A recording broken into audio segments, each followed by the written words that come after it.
Chapter 3048. On the way back to HQ, Nina quietly tugged on Jalanash's sleeve, who was sitting next to her. Why did that big guy answer me like that? Did he think I couldn't do it? Yes, Jalanash answered, nodding. You think so too?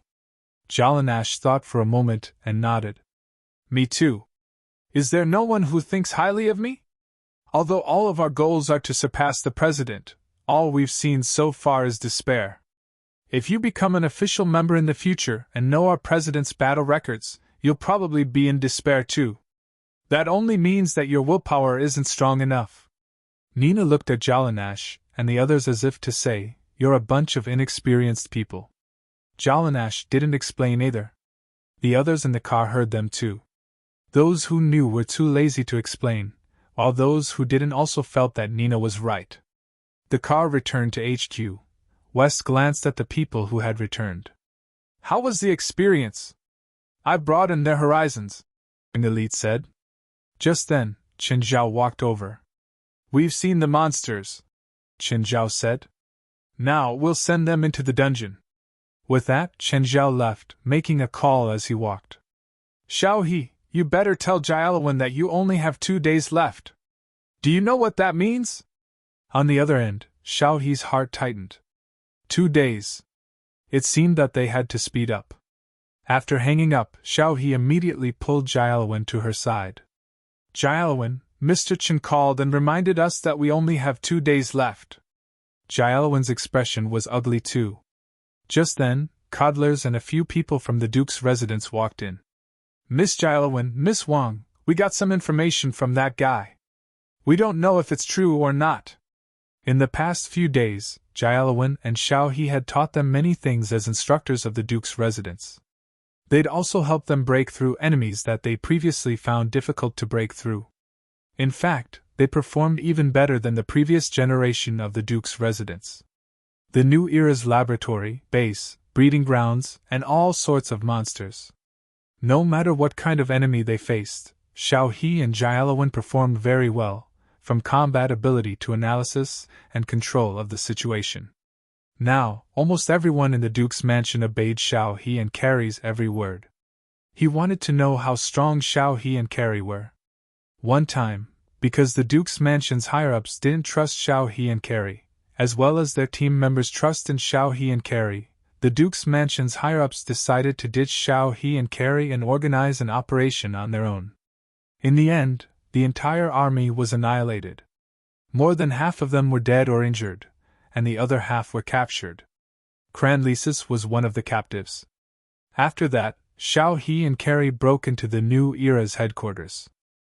At that time, one of the leaders of the new era even wanted them to watch a show, saying that he wanted them to watch how these two ignorant intruders would die. Then, everyone watched as Xiao He and Jialiwen slaughtered their way to the prison cell and rescued them. He even captured the leader of the new era. Just now, Codelis said that he had received information from that person. That person was one of the upper echelons of the new era that they had captured. Right now, the entire Duke's mansion had become Xiao He and Carrie's backyard. Most of the members of the Duke's mansion who didn't like Xiao He and Carrie at first had died. Even if they had different opinions, they wouldn't voice them now. Anyone with a discerning eye could tell that no one would oppose Xiao He and Carrie because of what they said. All the team members obeyed Xiao He and Carrie obediently. Going against them now would only be asking for trouble. Tell me, what information did you get? According to what the leader said, they seem to have obtained something incredible. What is it? He said God's body, Cranlesis said. However, her face was clearly filled with disbelief. It said that all their plans are to revive God. Are you kidding me? What era is this? Why do people still believe such lies? Jialiwen said disdainfully. Whether it's true or not, at least it's useful information, Xiao He said. Do you know the details of their plan? It's said that the god is already dead. His soul has dissipated, and his body is severely damaged. All the monsters that came out of their research and experiments came from the dead god. They're all byproducts of the resurrection plan. Their real goal is to collect special bloodlines. Collect special bloodlines? Both Xiao He and Carrie were confused. You mean those who are born with special abilities? Yes, but no. What do you mean? It's said that they're ancient special bloodlines. There are 7 ancient special bloodlines in Europe, and the new era has collected 6 of them. Almost all of them have moved to Switzerland because there's a 7th ancient special bloodline in Switzerland. They're going to obtain the 7th ancient special bloodline here, and at the same time, they're going to perform the resurrection ritual here. Then, where is the 7th relic that contains a special ancient bloodline? Luo sang. Where exactly? In Lake Geneva. Xiao He and Carrie were speechless. Luo sang was a small city, but Lake Geneva.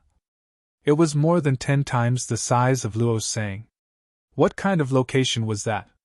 We don't know the exact location, Crandall said. That guy doesn't know either. But Lake Geneva is a few hundred square kilometers. How are we going to find it? There are a few islands on Lake Geneva. We can investigate their history and see which islands were inhabited by people, and which islands have ancient ruins. It shouldn't be difficult. Perhaps some information was confidential to ordinary people. But it wasn't confidential to them. I think the new era people are like us. They only know the approximate location, but not the exact location. Otherwise, they wouldn't have waited until now. So, we still have a chance. If we can find the exact location first, we can make preparations in advance. Whether it's to trap the new era people or destroy the so-called ancient special bloodline, we'll have more initiative. Crandall's nodded in agreement. I'll go get the information now. You better hurry. We don't have much time here. Xiao He said. Miss Wang, Miss Carrie, are you leaving? Codlindroth was stunned. Chapter 3049. The people from the Duke's mansion finally found a small island. Xiao He, Carrie, and the Duke's mansion's operation team all took a chartered plane to the island. Although the Duke's mansion wasn't very strong, it was strong in other areas, such as funding. Almost everyone was a financial warrior. Almost every member of the team was covered in expensive equipment, all of which were extremely expensive, but not easy to use. No one knew who had bought all this magic equipment. It seemed like they only cared about famous brands. Actually, there was nothing wrong with famous brands. In the spiritual world, famous alchemy workshops definitely produced more good things than unorthodox goods. But there was a problem with buying famous brands. Most of the time, famous alchemy workshops produced alchemy products for high-end spiritualists. If ordinary spiritualists wore them, they would really be accessories. As a result, the Duke's Mansion's team members all wore equipment worth millions of dollars. But their combat strength was appallingly low. The purchasing staff didn't know what suited their team members, so they just bought expensive alchemy equipment. But the Duke's Mansion's team members didn't know either. They just thought that they were too weak and couldn't make use of the effects of their equipment. They didn't know that if they exchanged their equipment for ordinary alchemy equipment that was worth 100 times less, their strength would at least double. Of course, Xiao He and Carrie didn't know either. They didn't like the Duke's equipment either. But their reason was the opposite. The people from the Duke's mansion felt that it was difficult to make use of the alchemy equipment. But Xiao He and Carrie felt that the equipment not only overlapped with the properties of their own equipment, but it was also far less effective than their own equipment. After the team reached Lausanne, they took a boat to the lake island. After a few hours of sailing, they landed on an island that was about 7 or 8 square kilometers. The island wasn't very big, but it wasn't small either. Logically speaking, it should have a name. But in reality, the island wasn't even shown on the map. It only existed in confidential files. The island was covered in a dense forest. Some traces of ruins could already be seen on the outskirts. There were huge, obviously man-made stones. There were also traces of stone paths. Why is this place so dilapidated? This island should have historical research value, right? The government doesn't care? From the beginning of the last century to the present, it has been 100 years, including World War I and World War II. More than 40 research teams, exploration teams, and scientific research teams have come here, but every time, people died. Some died inexplicably, and some only had 1 or 2 people left. More than a decade ago, the government even sent the army to escort a scientific research team to the island. But in the end, including the army and more than 20 people in the scientific research team, only an archaeologist and a soldier escaped alive. They didn't say what happened on the island until they died. Every time the past was mentioned, they would hold their heads and shout crazily, "Don't ask me, I don't know, I don't know, I don't know." Things like that. In other words, this island has always been shrouded in supernatural incidents? Why didn't you ask the Duke's mansion for help? According to the information I found, at the end of the last century and the beginning of this century, the Duke's mansion had organized 2 expeditions to the island, but they suffered heavy losses both times. What happened to the Duke's mansion? Did you find anything? Not all of them died, right? Not all of them were wiped out. More than half of them escaped from the island, but they still didn't know what happened. It was said that the dead died in their dreams at night, and they still didn't know what attacked them. It was the same during the second operation, but the second time, they learned their lesson and didn't arrange for people to rest individually. Instead, they rested in small groups, but the result didn't improve. They still died while sleeping, and once there was a death, it was several people in a tent who died together. Is it really that dangerous? Xiao He and Carrie couldn't help but frown. Carrie said, "Looks like we have to be more vigilant. I don't want to die in my sleep." Most of the people who died here couldn't even bring their bodies back, let alone maintain this place. The group reached the center of the island in 20 minutes. There were many collapsed ruins here, and there were fallen stone statues everywhere. Just then, Calandros pushed a large stone aside, revealing an entrance to a tunnel. The group entered the ruins in a single file. Calandros had a map. However, this map only showed a small part of the ruins. The seniors had paid for it with their blood. The mana here is draining a little fast. Xiao He sharply sensed that the environment was a little special. Maybe the ruins were made with spirit enchantments. They're really annoying. Carrie didn't know much, and spirit enchantments happened to be one of them. However, they had a way to deal with this situation. The others, on the other hand, didn't have their strength and ability. After walking for a while in the underground ruins, they were already drenched in sweat and exhausted. "Miss Wang, Miss Carrie, in this kind of environment, our mana is draining faster than we can recover. I'm afraid we'll run out in less than a day. Actually, this kind of environment is the most suitable for cultivation. Crazily circulate your mana, and the longer you endure, the better the effect will be. If you can endure for a day, your strength will double. Of course, this effect can only be used once." Xiao He said. "A day? Double my strength?" "Yes, we've faced this kind of environment before," Xiao He said. "But only an environment like this with a lot of spirit enchantments can meet the requirements. To put it crudely, it was like drinking water and peeing at the same time. When the two reached a balance point, one's strength would increase greatly. This wasn't an appropriate analogy. After all, a normal person's bladder didn't have such powerful filtration abilities. However, the process was similar. Carrie and Xiao He weren't in a hurry anymore.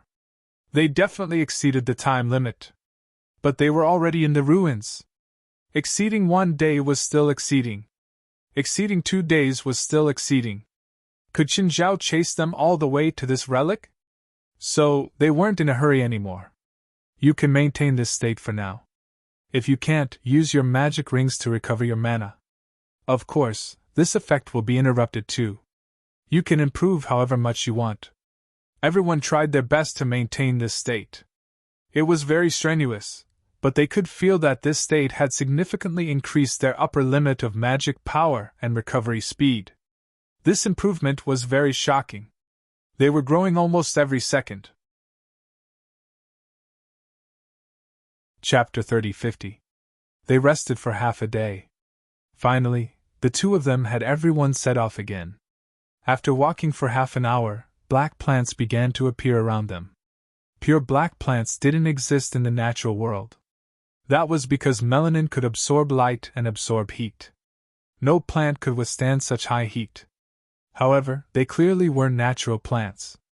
Everyone could sense weak magic power from them. And in this dark environment, they probably needed more light and heat. These black plants had broken through the originally flat stone walls. They seemed to be very powerful. Plants had a tendency to grow. Unless they were artificially transplanted, they wouldn't reproduce in a certain area for no reason. And since they could break through the stone walls, it meant that there were nutrients here that they needed, or that the environment here was more suitable for them to grow. This was a large area, and there were black plants along the way. They definitely hadn't been transplanted, or their seeds had accidentally fallen here. There had to be nutrients here that they needed. Xiaohe suddenly waved her hand. Stop! Everyone looked at Xiaohe. Carrie asked. What's wrong? Something's wrong, Xiaohe said. What did you discover? These plants. These black plants are dangerous, Xiaohe said. Plants? Are they poisonous? Xiaohe shook her head. They're following us. What? How is that possible? I purposely dripped a drop of blood on a leaf, but that drop of blood never left me. It kept moving at the same speed as us, so these plants are alive and are following us. No one doubted Xiaohe's words. They immediately grew wary of the surrounding plants. Burn them, Carrie said. At first, everyone had felt that these black plants were dangerous, but they thought that as long as they didn't touch them, they would be fine. But now, it seemed that they had been too naive. The team members with fire spells began to cast fire spells. Moments later, the black plants on the surrounding walls were ignited. At first, everything went smoothly. But without any warning, the stone wall suddenly cracked, and a dozen burning black plants fell down. They looked like the bodies of animals or humans, with 4 limbs and a head, but most of them were covered in black plants. They were very small, perhaps not even as big as a rose. They were also struggling in pain from the flames. Everyone was surprised, even though they already knew that these weren't ordinary plants. However, he never expected that these plants were actually alive. At this time, the other black plants also drilled out of the stone walls and attacked the group. Lightning surge! A member of the team released an electric arc, which directly passed through a tunnel that was tens of meters long. However, other than the few black plants in front of him that were burnt and fell to the ground, the other black plants were almost unharmed. The lighting effect of this lightning magic was inversely proportional to its actual lethality. One had to know that these black plants were very fragile. Even an ordinary person could trample a few of them to death. However, this seemingly powerful lightning magic was only worth killing a few of them. Don't use thunder spells, they are plants. Use the fire element. Although plants were not immune to electric attacks, they were different from mammals. In mammals, electrocution can cause cardiac arrest and death. And plants don't have hearts.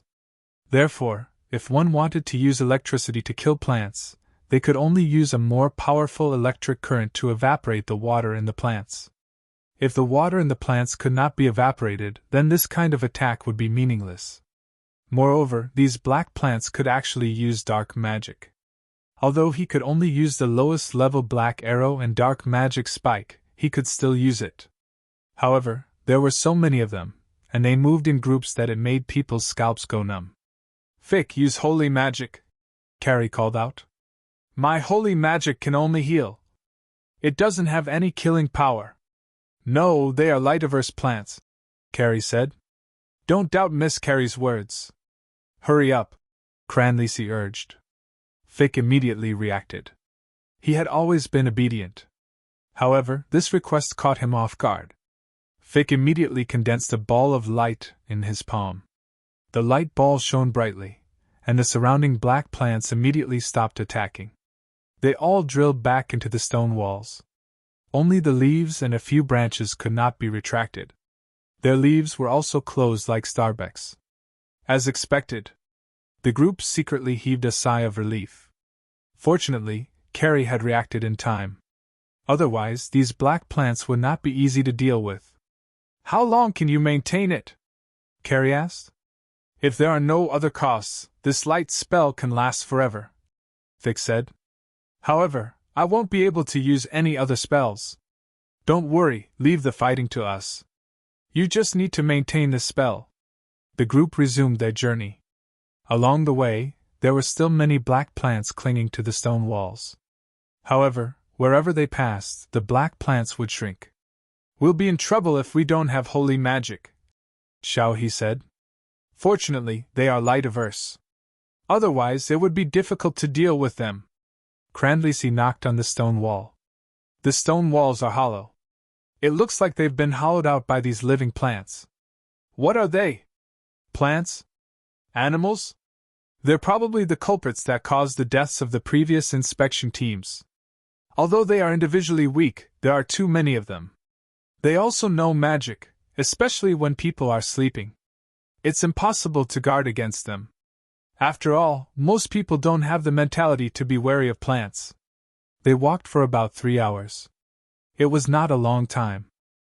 The main reason was that some places had collapsed, and they had to clear the path. In these 3 hours, they had actually walked less than a kilometer. The underground ruins were winding downward. They were probably less than 200 meters away from where they had been 3 hours ago. However, the underground ruins were indeed huge. To be honest, I'm really curious. What kind of ancient bloodline could be preserved for hundreds of years? Xiao He said. Normally, any liquid would dry up after being stored for decades, even if it's sealed well. Let me correct you. The ruins are estimated to be at least 3,000 years old, Cranlisi said. Are you kidding? The Europeans 3,000 years ago were still savages, Carrie said. Xiao He glanced at Carrie. You're a European too. Chapter 30:51. The team stopped and moved on. They didn't run into any more attacks. But their progress wasn't smooth. The spirit enchantment stone here was giving them a lot of trouble. Most of the team members had lost half their strength. Only Carrie and Xiao He were still able to fight. Right at that moment, Yuan Wu appeared beside Carrie. We can't go any further, Su Wu warned. I smell an unpleasant smell. An unpleasant smell? What is it? Liquid demon, Su Wu said. What is it? A type of tree demon. Carrie knew what a demon was. She had learned a lot during this time. But she had never heard of a liquid demon before.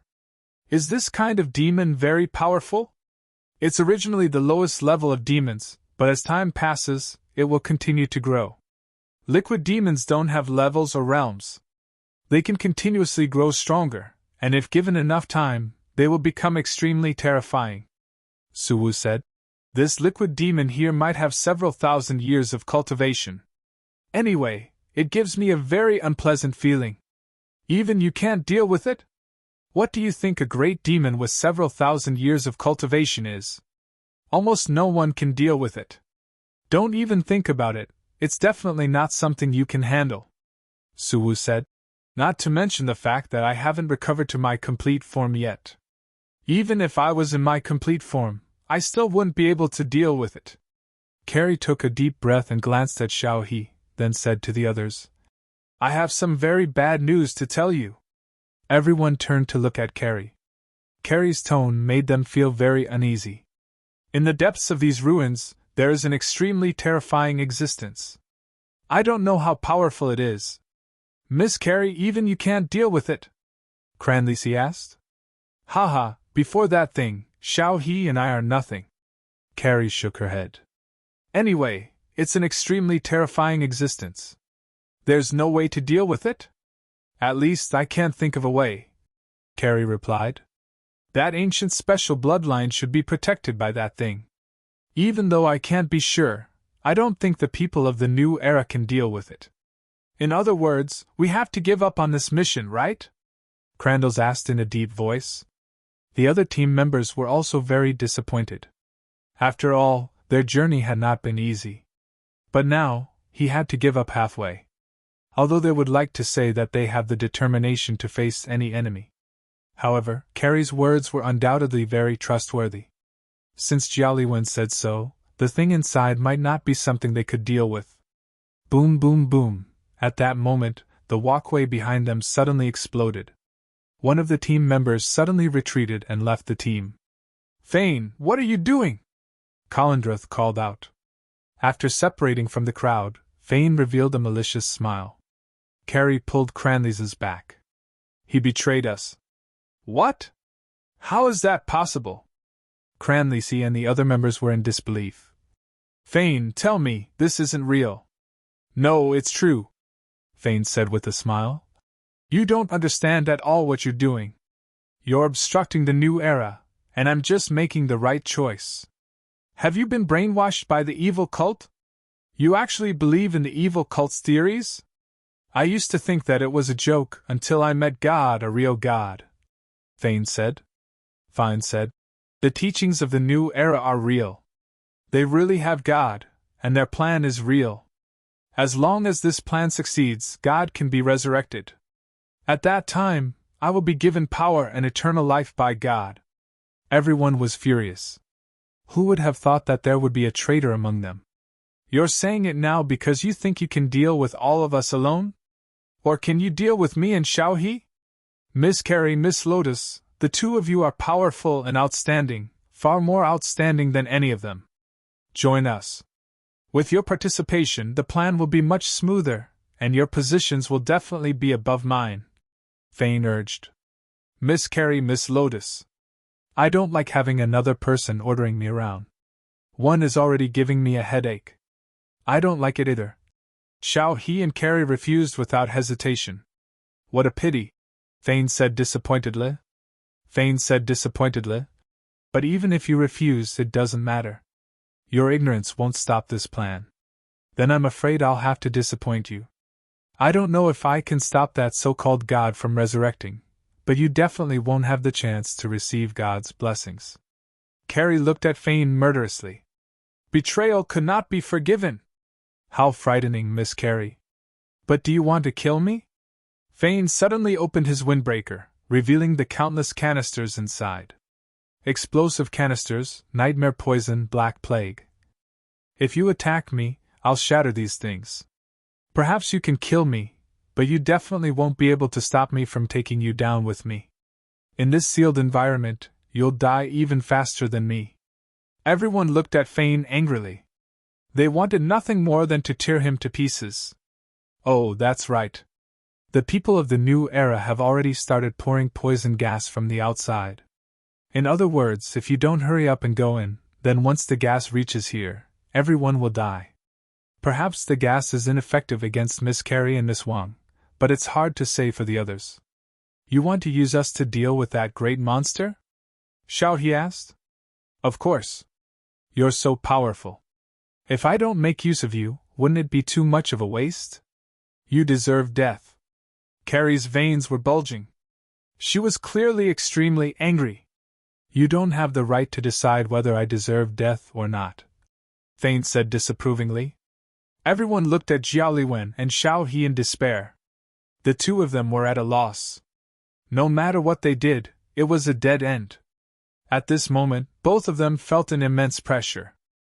They needed to find a way out of the two dead ends. But no matter what they chose, it was a dead end. How could they choose? Let's continue forward. Carrie finally made up her mind. But Codelus didn't know if he should dissuade Carrie at this time. Since that great demon has been staying here all this time, it means that it is not convenient for it to leave this place. Perhaps it has been sealed, restricted, or injured. It's not like we don't have a chance at all. Chapter 3052. Placing all their hopes on the enemy. This was a hopeless choice. But they had no other choice now. Fine had been following their crimson, maintaining a distance that wasn't too close or too far away. Actually, you found this place long ago, right? Carrie asked. That's right. You found this place because we intentionally left clues. In other words, you can't deal with that big demon? Ha! It's just a strategic requirement. There's no need to pay such a high price. In other words, you can't actually pay any price to revive that so-called god. Otherwise, you wouldn't have lured us here. No, it's just getting the most benefits with the least price. That's all. Suddenly, everyone stopped in their tracks. In front of them was a courtyard. It was a huge patio. From bottom to top, there was a huge black tree. It could reach 100 meters tall. Black threads hung from the tree's branches. There were even magical beasts hanging from the threads. Emerald Liquid Demon. Without a doubt, this was the big demon they had to deal with. They couldn't win. Even if it didn't move, they still couldn't win. Just this terrifying aura alone was enough to make their hairs stand on end. Xiao He and Jia Liwen exchanged glances. Both of them had grave expressions on their faces. If it was just the aura, it wouldn't make them lose their ability to fight. Qin Zhao's training wasn't just for them to fight against powerful enemies. One of them was that when facing enemies that they couldn't fight against, they wouldn't surrender without putting up a fight. At least they would have the ability to escape. The training was simple. It was when they talked bad about Qin Zhao behind his back. Qin Zhao would always appear at the wrong time. Compared to Qin Zhao's aura that could crush their bones, the towering black tree before them was terrifying. But it didn't suffocate them or make them feel helpless and hopeless. After they got used to Qin Zhao's aura, there didn't seem to be any enemy that could make them give up just because of his aura. Of course, they still had a basic sense of judgment. Without a doubt, this tree demon was also at a level they couldn't fight against. This aura wasn't something a disaster-level demon could compare to. Crack, crack, crack. Right at this moment, a gust of wind blew from the heavenly well. The various magical beasts hanging on the branches swayed in the wind. Bing! A black thread with a magical beast hanging on it snapped. The 6-meter-long magical beast fell, but it didn't hit the ground. Instead, it floated up again. Roar! The demonic beast's eyes were filled with darkness. How troublesome! A corrupted demonic beast is already so strong. This great Yao's strength is truly terrifying. Let me do it, Xiao He said. This guy won't be easy to deal with, Carrie said with a frown. But Xiao He's reaction surprised Jia Liwen. Usually, no matter who the enemy was, Xiao He would not stand out. It didn't matter if they were weak, but they had a clear division of labor against strong enemies. But this time, the dark magical beast Xiao He was facing chose to take the initiative. Xiao He's hands glowed with dark red light. Xiao He turned around and glanced at Carrie, revealing a trace of confidence. The dark aura around the magical beast suddenly fluctuated, and it instantly swooped down towards Xiao He from midair. Jia Liwen's expression changed. So fast. This magical beast's speed was almost on par with the fastest enemies they had faced in the past. Xiao He's figure shifted slightly, and she extended 2 fingers, forming a hook. Jia Liwen noticed Xiao He's actions. What was she going to do? Fight with a magical beast? Xiao He wasn't a strengthening type. And that magical beast didn't seem to be something that a strengthening type could deal with. Xiao He dodged the magical beast's charge by a hair's breadth. Her 2 fingers dug into the magical beast's skin. Rip! The magical beast's skin was almost torn open by Xiao He's 2 fingers. Black blood gushed out. In addition, a wisp of black energy was sucked into Xiao He's palm. No one dared to believe that such a powerful magical beast had been dealt with by Xiao He with just 2 fingers. Everyone was somewhat excited. But Jia Liwen frowned. Xiao He! Xiao He turned around and smiled. It's fine. My clan's secret technique just so happens to be able to restrain these things. Leave the remaining dark magical beasts to me. Jia Liwen could sense that Xiao He seemed to have grown stronger. Strange. She had never seen Xiao He use this technique before. She had narrowly escaped death several times, but Xiao He had never used this technique.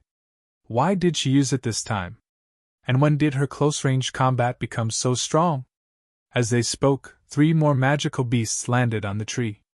Xiao He didn't choose to face them head-on. Instead, she began to move around. Xiao He's movements were very sharp and fast. But her strength was clearly lacking. Even if she used her clan's secret technique, her shortcomings could still be seen. The three magical beasts' attacks didn't even touch her.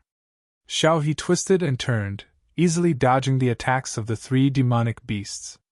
At the same time, her two fingers occasionally scratched the magical beast's body, leaving behind a bloody mark.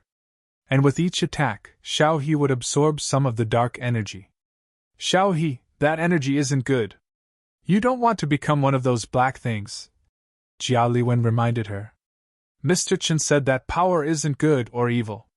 And he himself uses dark power. Although Jia Liwen remembered this, she still felt a bit uneasy. Of course, there was no good or evil power that could be completely controlled. But some power would control you before you could completely control it. The three magical beasts grew weaker as they fought, while Xiao He grew stronger. But the tree spirit didn't give them too much time. Before the first three magical beasts could fall, another magical beast landed. Huh! Jia Liwen felt strange. Normally, Xiao He could quickly deal with the three magical beasts if she used her power. But she didn't seem to have that intention. What was she trying to do? Jia Liwen analyzed the situation. Suddenly, Jia Liwen noticed Xiao He's movements. The corner of Jia Liwen's mouth curled. She vaguely understood Xiao He's intentions. But the people of the Duke's mansion were all nervous. They were completely useless now, burdens. Not only could they not help, but Jia Liwen had to stand here and protect them. In fact, if they weren't burdens, Jia Liwen and Xiao He could escape on their own. They wouldn't stay here and face an enemy that was almost impossible to defeat. Yes, this towering tree was the kind of enemy that made people despair. Chapter 3053. This kind of battle really is extraordinary. Fane chuckled as he hid to the side. He was quite skilled, and could just barely move. However, he could only use 20 to 30% of his abilities. It would be a stretch to say that he could protect himself. At most, he could only dodge a bit at the edges. However, Xiao He's power had truly exceeded his expectations. He had always known that Xiao He was very strong. He hadn't expected her to be this strong, ridiculously strong. Fane retreated a few more steps. Xiao He and the magical beast seemed to be a bit closer to him. Fane retreated a few more steps. No, she had purposely drawn the battle to his side. Damn it, this woman! Miss Wang, if you drag me into battle again, I will drag everyone down with me, Fane warned. Xiao He turned her head and glanced at Fane, a mocking smile appearing on her lips. Damn it! Did this woman see through me? Fane naturally didn't want to die. He had dreamed of receiving a god's blessing. He didn't want to die here at all. But at this moment, Fane suddenly felt a force coming at him from behind. Fane abruptly turned his head. Nothing? Bang! Nothing at all. No, it was only because he couldn't see anything. Fane's back was sent flying by Yuan Wu. He crashed headfirst into the large black tree. Unknowingly, Fane had been forced to move due to Xiao He's intentional or unintentional movements. He was now quite far from the people of the Duke's mansion, and too close to the large black tree. Oh no! Fane hurriedly cast a barrier on himself. These things on his body couldn't clash intensely. As long as one of them leaked out, it would likely cause a chain reaction. While in midair, Fane saw Carrie point at him and make a shooting motion. Bayu! With a cracking sound, Fane's barrier broke. His body crashed into the trunk of the large black tree. In that instant, the bottles and jars on his body shattered. These bottles and jars were filled with extremely dangerous magic potions or terrifying magic. When they collided with each other, a terrifying chaotic magic was produced. When they collided, they didn't cancel each other out, but instead created something even more terrifying. A multicolored sphere instantly engulfed Fane. At the same time, the sphere crashed into the trunk of the large black tree. A circular hole was blasted through the main tree trunk. Black blood oozed from the hole in the tree. Clearly, Xiao He and Carrie's cooperation had worked. Everyone in the Duke's mansion looked at Xiao He and Carrie in disbelief. They were actually able to turn the tables in such an extremely disadvantageous situation. Not only did they eliminate the traitors, but they also helped them get rid of the threat of the traitors. He even schemed against a large black tree. This was simply an inconceivable reversal. Everyone in the Duke's mansion admired Xiao He and Carrie from the bottom of their hearts. Fortunately, they were on their side. It was a hopeless thing to be enemies with them. Although the overall situation did not improve much. However, the people of the Duke's mansion were filled with confidence for the future. He could win. If it was them, they would definitely win. But at this time, even more magical beasts fell from the treetops. At the same time, Xiao He suddenly showed her prowess and instantly killed the 4 demonic beasts that were attacking her. The dark energy of the magical beast was absorbed by Xiao He again. Xiao He's aura became stronger again. Xiao He? Jiao Liwen looked at Xiao He worriedly. I know what I'm doing, Xiao He replied. Seeing the attacking magical beasts, Xiao He's movements became even faster. Every movement she made exuded a cryptic darkness. 1, 2, 3, 4, one after another, the dark magical beasts fell in front of Xiao He. Xiao He was almost swallowed by the darkness. After dealing with more than 30 magical beasts, Xiao He began to pant. Her strength had increased, but her stamina could not be restored. She was very tired, but she knew that now was not the time for her to rest. Jiao Liwen was about to step forward to help Xiao He, but she turned around and looked at the people of the Duke's mansion. Codelus looked at Jiao Liwen with a solemn gaze. Miss Jiao Liwen, we can take care of ourselves. Although we cannot share your burden, at least we do not wish to become your burden. Jiao Liwen thought for a moment, then nodded. Be careful. Go behind that magical beast's corpse. Although it is dead, its body is still extremely resistant. It can help you block most of the shockwaves. Jiao Liwen walked forward step by step. Yu Wu, I need more power. I've accumulated a lot of power these days. You can have as much as you want. Don't brag. You don't even dare to fart before that bastard. Don't call that bastard. He is your master. I've never admitted it. Jiao Liwen was not stupid. Perhaps her reaction was a little slow, but it did not mean that she could not understand. Those actions seemed to be torturing her. But they were actually making her grow. She did not understand why Chen Zhao had chosen her. But when Chen Zhao was training her, he didn't let her really suffer irreparable damage. He had been silently protecting her. Don't explode! Yu Wu rammed into Jiao Liwen's back, causing her to stumble forward. Yu Wu had already merged into Jiao Liwen's body. Every time Yu Wu devoured a magical beast or evil spirit, he would accumulate magic power. If he devoured the same kind from the beast's steel, he would recover some of his power. Over the past few days, he had devoured more than 10 of his kind. As for magical beasts and evil spirits, he had devoured countless more. Jiao Liwen's growth was also worthy of celebration. Every time she became stronger, she could bear more of his power. At the same time, she could unleash more of his power.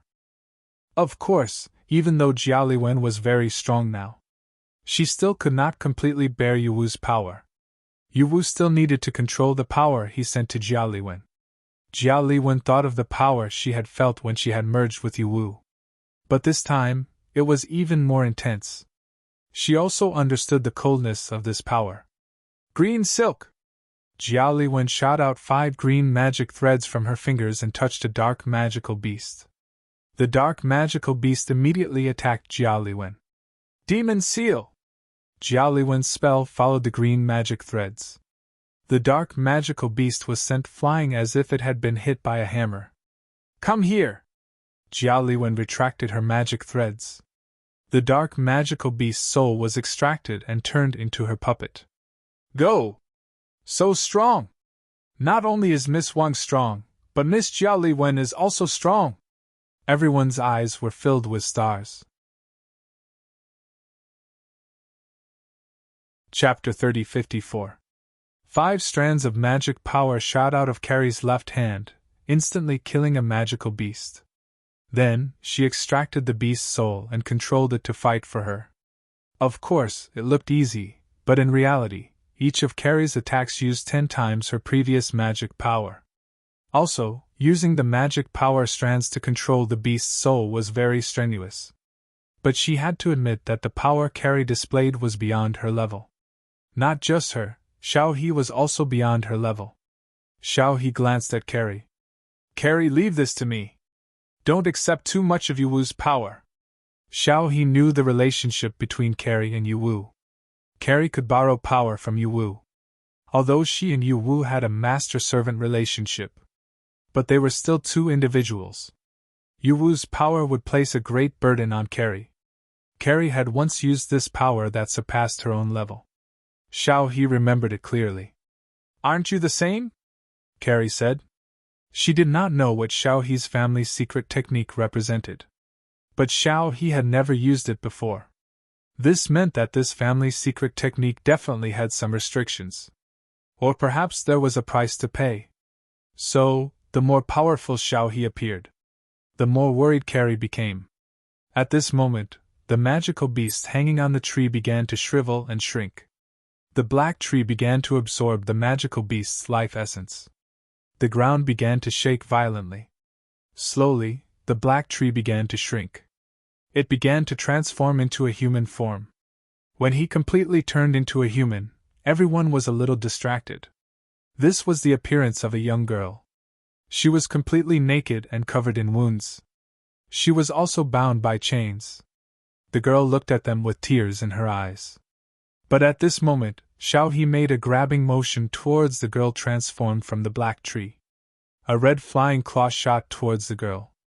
The girl raised her arm, which suddenly transformed into a tree root to scatter Xiao He's attack. Don't use this appearance to deceive us. Grandmother liquid demons can transform into anything, so this girl form is not your true form. Only those chains on your body are real. Everything else is fake, and this girl form will only make you die faster, Xiao He said calmly. A film of this level was meaningless to Xiao He and Carrie. Many of the enemies they had faced would transform into pitiful or cute things to gain sympathy. In the beginning, they had indeed suffered greatly. But gradually, they knew how to face such a situation. They had seen many of Grandmother Liquid Monster's transformation techniques. Xiao He, you should have let her stay like this for a while. She might think we've been tricked, Carrie complained. Everyone in the Duke's mansion fell silent and felt a little awkward. They had indeed been deceived by the girl's appearance. Other than sighing at Xiao He and Carrie's calmness and wisdom, they also felt extremely guilty and remorseful.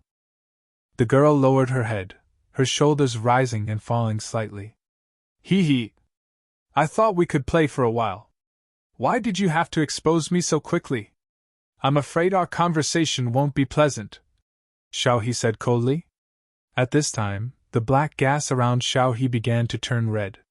The girl raised her head and looked at the changes in Xiao He's body in surprise. She didn't like Xiao He's aura. She hated it very much, as if she was facing her natural enemy. However, Xiao He was still too weak. She was not strong enough to become a natural enemy. Carrie took a deep breath and exhaled slowly. The young girl then looked at Carrie. She had the same loathsome aura. Damn it, two of them appeared at the same time. If the two of them grew to a certain height, they would appear in front of her again. She was really going to have a headache. Fortunately, they were still very young. All right, I can only communicate with your corpses. The young girl waved her arms and transformed into two huge roots that stabbed towards Xiao He and Carrie. The red gas in Xiao He's hands turned into claws and turned into knives. In a flash, she slashed more than a dozen times. Hissed out in an instant, the tree roots that the girl's arms had transformed into were cut into pieces. Jiao Liwen stood behind Xiao He and pushed her arms up with all her might. Hundreds of strands of magic power shot out from Carrie's palms. After the green thread of magic power shot more than 10 meters into the air, it suddenly fell down. They shot towards the girl in a densely packed manner. The girl easily dodged this seemingly unavoidable attack. The densely packed strands of magic power were actually unable to hit the girl in the slightest. He. Can you be a little more accurate? The girl mocked. The faces of everyone in the Duke's mansion changed. This girl transformed from a black tree was too powerful. That kind of dodging that only existed in theory had actually appeared in front of them. Even though it was just dodging, it still gave them a feeling of suffocation. But Jiali Wen remained calm. Suddenly, the girl's expression changed. She realized Jiali Wen's goal. Jiali Wen's attack was fake. No, more accurately speaking, attacking wasn't her main goal. If she hit herself, that would be the best result. But her attack was more of a feint. She was setting up a formation. At this moment, the girl was surrounded by crisscrossing strands of magic power. These strands were like a spider's web, sealing off her path of retreat. Of course, she could easily avoid these strands. But these strands of magic power stopped some of her attacks. At the same time, if the opponent attacked, it would also affect her path of retreat. The girl reached out to touch the strands of magic power. They were very sturdy. If it was just one strand, it wouldn't be a big problem. But the problem was that this place was filled with strands of magic power. They were like an elusive sharp blade. If you were not careful, you would not be able to penetrate it. If one accidentally passed through them, they would very likely cut off a limb. The people of the Duke's mansion were dumbfounded. What kind of battle was this? It was even more exciting than the climax of a battle in a movie. Just then, the girl's body began to turn black. Her skin seemed to turn into obsidian. The girl waved her hand, and the strands of magic power were torn apart. The girl revealed a pleased expression. "Looks like your ultimate move isn't working." Jiali Wen also smiled. "You're mistaken. This isn't an ultimate move. It's a normal move with no cooldown." As she spoke, Jiali Wen used the same trick again, covering herself with even more strands of magic power. The girl frowned and waved her black arms again, tearing apart the strands. "No matter how many come, it's useless." Jiali Wen ignored the girl and used the same move a third time. The girl didn't change. She tore off as many strands as Jiali Wen used. "I told you it's useless. You're wasting magic power." As soon as the girl finished speaking, countless strands of magic power extended from her arms. The strands stretched out her arms. "Sorry, I didn't hear what you just said." Jiali Wen smiled as if her plan had succeeded. Chapter 3055. Codelus, how did Miss Carey do it? Codlados glanced at Carey, then at the young girl. After pondering for a while, he said, "The threads condensed from magic power seem to have been torn apart by that fellow, but in reality, they are made of magic power. Even if they are torn apart, they won't disappear easily. It should be the magic power that remains in that fellow's arms. Miss Carey has been using the same move all this time, allowing her to be contaminated with enough magic power. Then she will use her trump card. The magic power will be drawn by Miss Carey in an instant, forming new threads. That fellow may be able to tear apart dozens or even hundreds of threads, but she has a limit." Codelus had only understood Carey's arrangements and trump card after analyzing the situation. However, Carey had thought about it in the midst of battle and made her decision in an instant. In Codelus' eyes, Carey was a master strategist. If only she was a member of the Duke's mansion. She could lead us to become the greatest supernatural organization in the world. Codelus sighed. Xiao He had also prepared her ultimate move, the red blades in her palms becoming sharper. Whoosh! Xiao He suddenly dashed forward. Slash! Xiao He's blades landed on the girl's shoulders and slashed downwards. From the left shoulder to the right abdomen. The girl's upper body slowly slid down with a shocked expression. Black blood gushed out from the lower half of her body. Did she win? Did she win? What an epic victory! Everyone in the Duke's mansion was generous with their praise. However, Carey and Xiao He did not look happy at all. They knew that they were not facing an ordinary enemy. With their strength, they could barely fight against a calamity-grade enemy. Just fighting meant that they could barely survive, not win. However, the enemy in front of them was not a calamity-grade enemy. She was an existence even more terrifying than a calamity-grade enemy. How could they be defeated so easily? Moreover, they were killed. Hence, the two did not feel any joy of victory. Slowly, the lower half of the girl's body began to change shape. How is this possible? Her head was cut off, but she still didn't die. Damn it, how can we kill this monster? After changing its form, the mother liquid demon turned into a combination of a human and a snake. Her back was covered with black tree roots, and her face still resembled that of the young girl from before. The grandmother liquid monster looked down at Jiao Liwen and Xiao He. He, are you disappointed? Xiao He and Carrie were silent. Disappointed? Of course he was disappointed. But this result was also expected. They were already mentally prepared for this. If this guy was really that easy to deal with, there was no need for them to flip the table and unleash their ultimate move. All of you worked so hard just to cut off one of my branches. Everyone had probably noticed that the upper body that Jiao Liwen and Xiao He had cut off had turned into a black tree branch. At this moment, everyone in the Duke's mansion felt a chill in their hearts. Then I'll cut off all your branches, Xiao He said calmly. Even though their chances of victory were slim, they still remained calm. Of course they are afraid. They can be timid.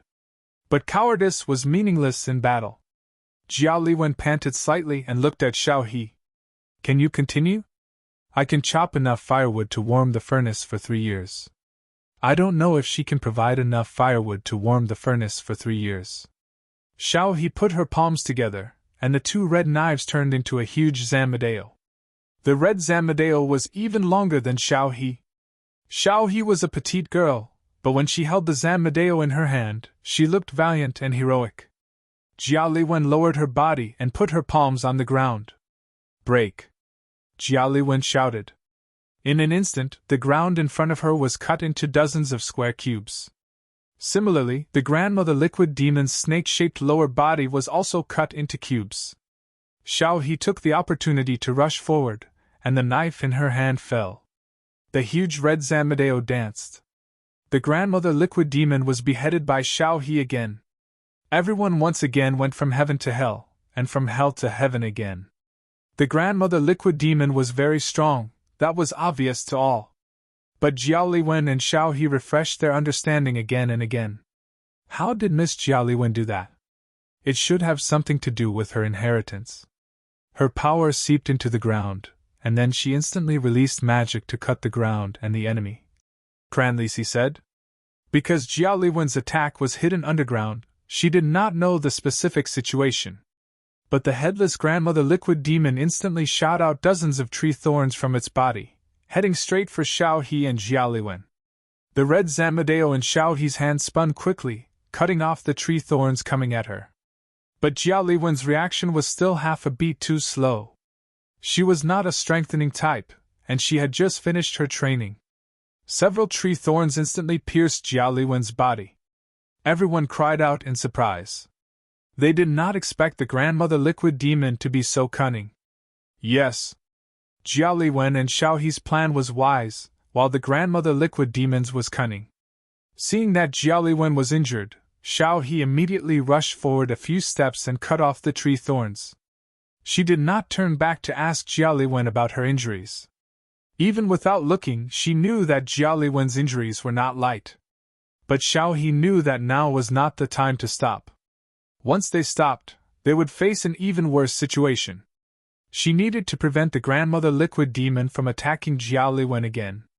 Xiao He roared and directly cut the headless body of the grandmother liquid demon in half.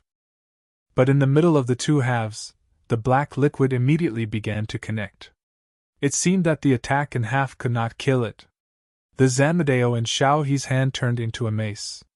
Xiao He used the mace like a storm to beat the grandmother liquid demon. In an instant, flesh and blood flew everywhere.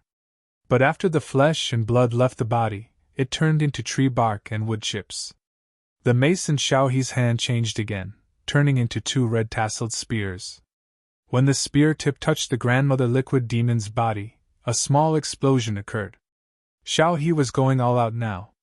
She knew that these attacks were not fatal to the grandmother liquid demon. But she needed to use all her strength to make the grandmother liquid demon busy repairing its body and unable to continue attacking. Kodals and the others hurriedly dragged Jiao Liwen back into the crowd. Fake, he'll miss Jiao Liwen. But before Fik could heal Jia Liwen, her body began to rapidly heal. Fik! It's not me, it's Miss Jia Liwen's body. Her magic power seems to have increased again. Xiao He's cheeks were covered with bulging veins, and her eyes were crimson. Her attacks were like quicksilver spilling onto the ground.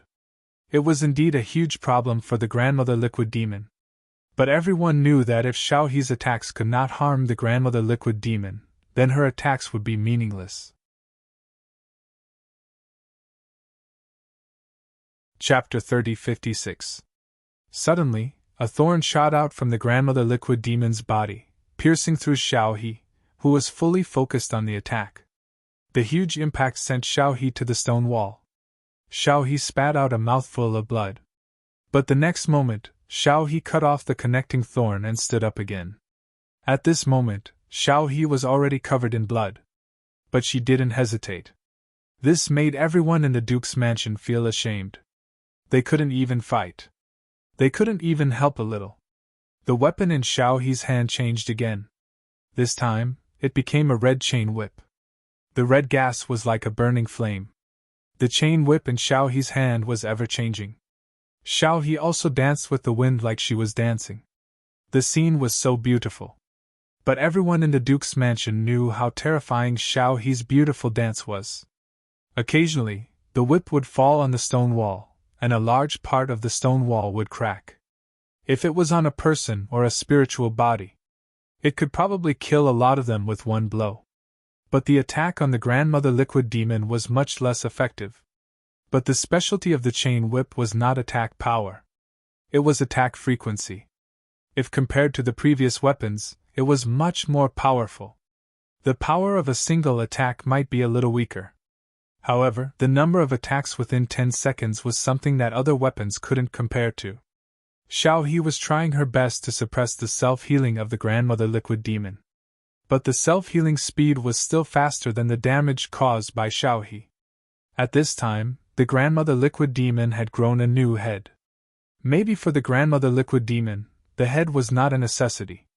Maybe it just grew a head to talk, or to mock Xiao He. All your efforts are just making yourself more tired and making your meat more delicious, the grandmother liquid demon said mockingly. At this moment, the grandmother liquid demon looked at the entrance. More snacks? As soon as the voice fell, many people came in from the entrance. Xiao He noticed that these people were wearing the same uniform of the new era. The grandmother liquid demon immediately attacked these people. Dozens of tree thorns shot out, and pulled back dozens of people. Everyone in the Duke's mansion gasped. They saw how Xiao He avoided these tree thorns and how she cut them. Although it was thrilling, Xiao He had only been hit once throughout the journey. They still felt that there were just a lot of tree thorns. But now that he saw this scene, he realized how naive he was. Almost all of the tree thorns hit their target. The mother liquid monster's first wave of attack against New Era ended with a 100% hit rate. However, a few dozen people was only a small portion of the New Era. Xiao He slowed down and carefully withdrew from the center of the battlefield. She did not want to be taken advantage of by the people of the New Era. Grandmother Liquid Demon couldn't move. So far, her attacks had been rather crude, and she hadn't used any spells. But the New Era's people didn't attack immediately. Those people were picking up the body parts of the maternal liquid demon that Xiao He and Jia Liwen had killed. At the very back of the crowd was a container. The container was not small and could probably hold a person. The outer shell was made of metal and there were many cryptic symbols engraved on it. After they picked up the tissues, they squeezed out the blood from the tissues and dripped it onto the container. Xiao He's face changed. Was this maternal liquid demon the ancient special bloodline? What they actually wanted was the blood of the maternal liquid demon. Damn it, why didn't she think of this? At this time, Jia Liwen had recovered a little and stood up again. She also noticed the situation of the New Era. Jia Liwen's eyes kept wandering around the New Era crowd. She was searching. He was looking for Bjorn. At this time, a man in a red robe with drawings on his face waved his hand. A person was tied to a stretcher and pushed in. When Jia Liwen and Xiao He saw that person, their faces changed. Because that person was none other than Bayan. It was the purpose of their trip. Bayan, Jiao Liwen, and Xiao He immediately moved. But the people of the new era had been paying attention to Xiao He and Jiao Liwen. From all the information they had obtained, they already knew how terrifying Xiao He and Jiao Liwen were. Moreover, they had come here once before. That time, they brought no fewer people than this time, but not even a hair of the maternal liquid demon was harmed. Instead, they lost 90% of their people and fled the ruins in a sorry state. But this time, Xiao He and Jiao Liwen could actually barely suppress the maternal liquid demon. Moreover, they had caused some damage to his body. This was enough to prove how terrifying Xiao He and Jiao Liwen were. Thus, after they entered the ruins, they had been on guard against the two of them. As expected, the two of them directly charged over. The new era members in the front row immediately got into formation and aimed their guns at Xiao He and Jiao Liwen.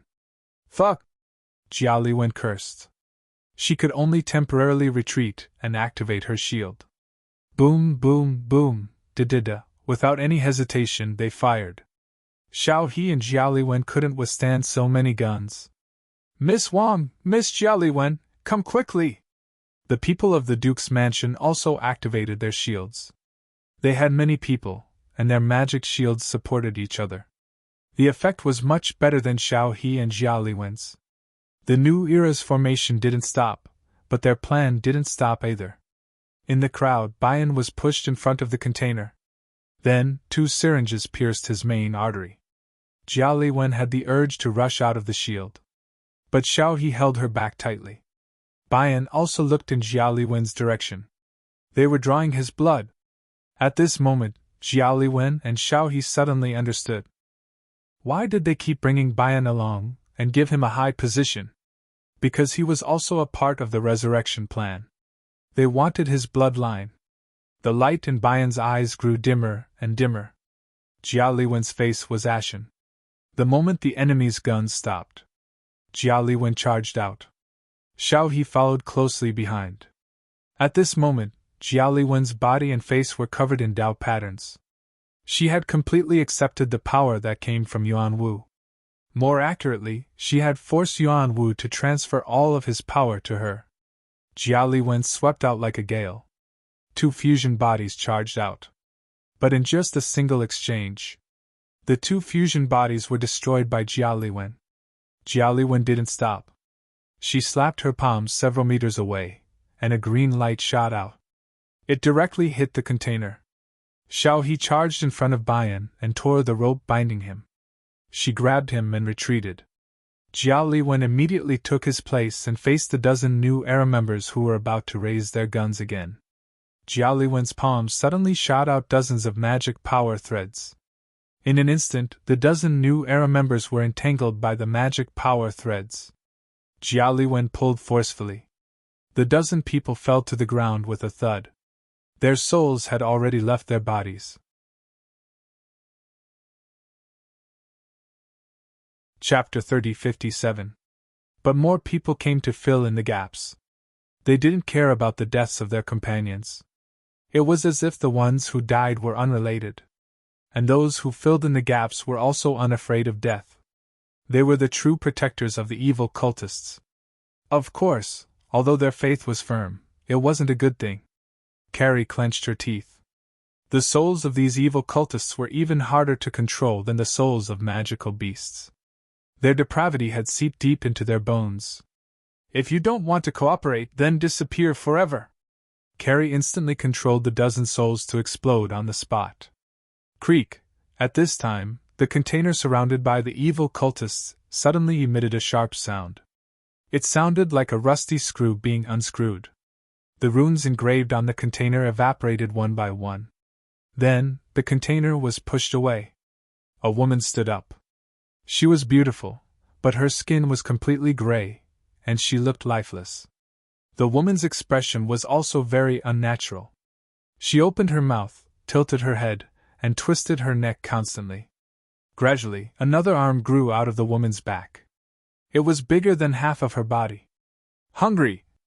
The woman uttered a single word, then the arm grabbed the evil cultist in front of her. Sect leader, save me, save me! The cultist did not seem to be resolute enough to sacrifice himself for the god he worshipped. But their god clearly didn't care about their faith. What she cared about was blood. The arm behind the woman grabbed the evil cultist and lifted him above her head. The evil cultist screamed, then blood was squeezed out of his body. Blood dripped onto the woman's head. The woman opened her mouth and gulped down the blood. Everyone present felt a little nauseous. They had all seen some things that ate people. But they had never seen anyone eat people in this way. She casually threw away the corpse that had been drained of blood. But she had just eaten his blood, so she showed a look of disgust.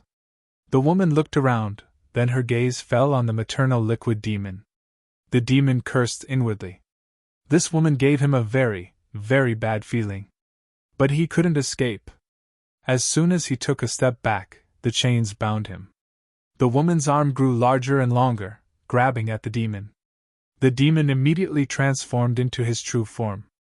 However, when he was halfway to his original form, the huge hand had seized him. "Let go!" Grandmother Liquid Demon roared. However, that woman was clearly not the type to listen to orders. Bing! The chains on the Mother Liquid Demon's body broke one by one. That woman actually destroyed the seal of the maternal liquid monster. However, the Mother Liquid Demon broke free from the shackles of the seal. But he couldn't get rid of that woman's hand. This time, the woman didn't drain the Mother Liquid Demon dry. A mouth appeared on her palm, and she began to stuff the Mother Liquid Demon into it.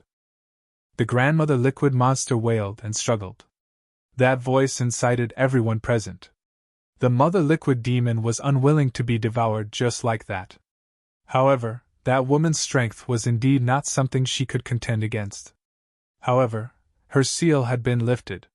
She could no longer use spells. The maternal liquid monster suddenly spat out a mouthful of black water. Immediately after, the Mother Liquid Demon also lost its vitality. However, the puddle of black water on the ground converged and turned back into a human form. Obviously, she was the maternal liquid demon. This method of severing one's arm to survive caused her to lose 90% of her cultivation and magic power. The woman who devoured most of the Grandmother Liquid Demon's cultivation began to have more aura. Behind her, a gray magic formation opened up. The magic formation was very complicated, with various known and unknown religious symbols. "Great God!" The red-robed religious leader knelt on the ground in excitement. The other cultists also knelt and worshipped. The Grandmother Liquid Demon glanced at the cultists. There was no hope there. She then turned to look at the people of the Duke's mansion. Of course, her attention was still on Carrie and Xiao He. "Listen, we must work together now, or else all of us will die." "You're no different from her," Xiao He said coldly. "You're all cannibals. What right do you have to ask us to work together?" "I'm not the same as her, she's a resurrected god's corpse. Other than eating, this thing can't communicate at all. At least I can joke around with you. Didn't she resurrect? A dead god is dead, how can there be resurrection? As a dead god, her divinity and power have all been lost, and her soul has also dissipated. Right now, she's just a powerful corpse. She needs to fill the emptiness of the dead, so she needs to keep eating. But the dead can't keep the nutrients, they can only be turned into power or lost." As soon as the Grandmother Liquid Demon finished speaking, a scream came from the cultists. Their god had started to act against her believers. "God! They're all your people!" the red-robed religious leader shouted. The god glanced at the red-robed religious leader and smiled, a cold smile. "This is the result of waking me up." It seemed that even though her soul was gone, she still retained a trace of consciousness. The people of the Duke's mansion felt a chill. The Grandmother Liquid Demon was already so powerful that no one could resist. But she was still pressed to the ground by the resurrected god, almost swallowed whole. Could anyone really stop that god? Carrie and Xiao He glanced at each other. They were both helpless. The Grandmother Liquid Demon wasn't a good thing. But the resurrected god felt even worse. Do you want to cooperate? Carrie asked in a low voice. We can cooperate, Xiao He replied. She's not as much of a threat as before. Carrie nodded. At that moment, the grandmother liquid monster felt 10 times weaker than before. But they weren't happy about it at all. After all, the resurrected god was a greater threat to them. The cultists were already covered in blood. Some tried to flee to the Duke's mansion for protection. But they couldn't escape the resurrected god's hunt. Gray figures emerged from the gray magic circle and dragged the cultists into the magic circle. Screams rose and fell. The scene would definitely give people nightmares. We can't win, right? Xiao He shrugged and said helplessly. Definitely not. We're too weak. Although they didn't plan to surrender. However, they also knew that there was not much point in resisting. The people of the Duke's mansion felt a chill in their hearts. This was the first time they'd heard Xiao He and Carrie speak in such despair. We'll stall her, Carrie said. You guys take the chance to escape. Just then, another person entered the entrance. Which one of you is Miss Carrie? You have an expiring contract that requires your signature. Chapter 3058. By now, the resurrected god had mostly killed the cultists. Seeing the person at the entrance, he charged toward him without hesitation. Then, the person stretched out a finger and flicked the forehead of the resurrected god. Bang! Instantly, the resurrected god was sent flying. His body smashed into the stone wall. The patio was hundreds of meters tall and had a diameter of hundreds of meters. Half of the stone wall was covered in cracks. Everyone widened their eyes and stared at the person in shock. The person walked up to Xiao He and Carrie. Everyone in the Duke's residence was pale with fright. They'd seen how terrifying the resurrected god was. He could kill the grandmother liquid demon instantly. But the person had only used one finger. One finger! Did Xiao He and Carrie have a chance of winning against this person? Impossible! Didn't he see that the two of them were too scared to move? The person raised his hand and slapped Xiao He's head. Xiao He fell to the ground. Miss Wang! Everyone in the Duke's residence was about to charge over. The person turned his head and glanced at them. Scram! Pooh! More than 30 people spat out blood at the same time and lay on the ground. Holding the contract, Chen Zhao placed it in front of Carrie. See if there's a problem. If there's no problem, sign it. Mr. Chen. We're only a few hours late. And this contract seems even worse than what we agreed on. Carrie didn't want to sign because the contract stated that she had to listen to any of Chen Zhao's orders for 10 years. She had to kill 10 disaster-level magical beasts or evil spirits, or even a god-level magical beast for Chen Zhao. She didn't even need to look at the extra conditions. It was impossible. Now, she had to see if she could bargain with Chen Zhao. Moreover, Chen Zhao was fiercer than she'd imagined. The resurrected god was sent flying with a flick of Chen Zhao's finger. Forget it. Since you don't want to sign it, I won't force you. Chen Zhao burned the contract in his hand. Then he replaced it with another contract. Carrie thought that Chen Zhao had changed his mind. But when she looked at the contract, it was 10 times more stringent than the previous one. Mr. Chen. Did you take the wrong one? That's right, Chen Zhao said indifferently. He glanced at Bjorn on the ground. This guy is your adoptive father? He looks like he's about to die. I should be the only one who can save him, but it doesn't matter. You guys are going to feed that guy soon anyway. At this time, the resurrected god had regained his vitality. But this time, he didn't attack immediately. Clearly, he was wary of Chen Zhao's power. Sign this contract, and all of you will be able to leave safely. If you don't, I can watch you all get eaten by him. Xiao He stood up again. She was already used to Chen Zhao hitting her just now. It wasn't Chen Zhao's first time hitting her anyway. Mr. Chen, I will use my family's treasure to exchange for our safety, Xiao He said. No need, Chen Zhao rejected directly. Actually, Chen Zhao and West already knew what Xiao He had. To be honest, the thing in Xiao He's hand was a good thing. But Qin Zhao could casually take out hundreds of treasures of the same level. He could even take out dozens of things that were even more valuable than the one in Xiao He's hand. It's this contract. If you sign it, we can still have fun. If you don't, I'll visit your graves next year. Mr. Qin, Carrie said with an ugly expression. I've thought about it. The contract just now suits me better. Sorry, that contract was burned. I have another one here. If you're interested, you can sign it. Qin Zhao took out another contract. Carrie saw that it was 100 times more expensive than the first one. Carrie's face darkened. She looked at the people in the Duke's mansion and then at her adoptive father. She really wanted to grit her teeth and say, I won't sign it. But the reality was that she didn't have a second choice. She bit her finger and pressed it on the contract. Are you happy now? Carrie said angrily. Qin Zhao glanced at the resurrected god in the distance. Suddenly, he grabbed the air and the resurrected god was pulled before him. Qin Zhao looked at Xiao He. Aren't you going to try using your family's treasure? You know about it. Xiao He looked at Qin Zhao, confused. I investigated it before. It's interesting, but it's also very risky, Qin Zhao said.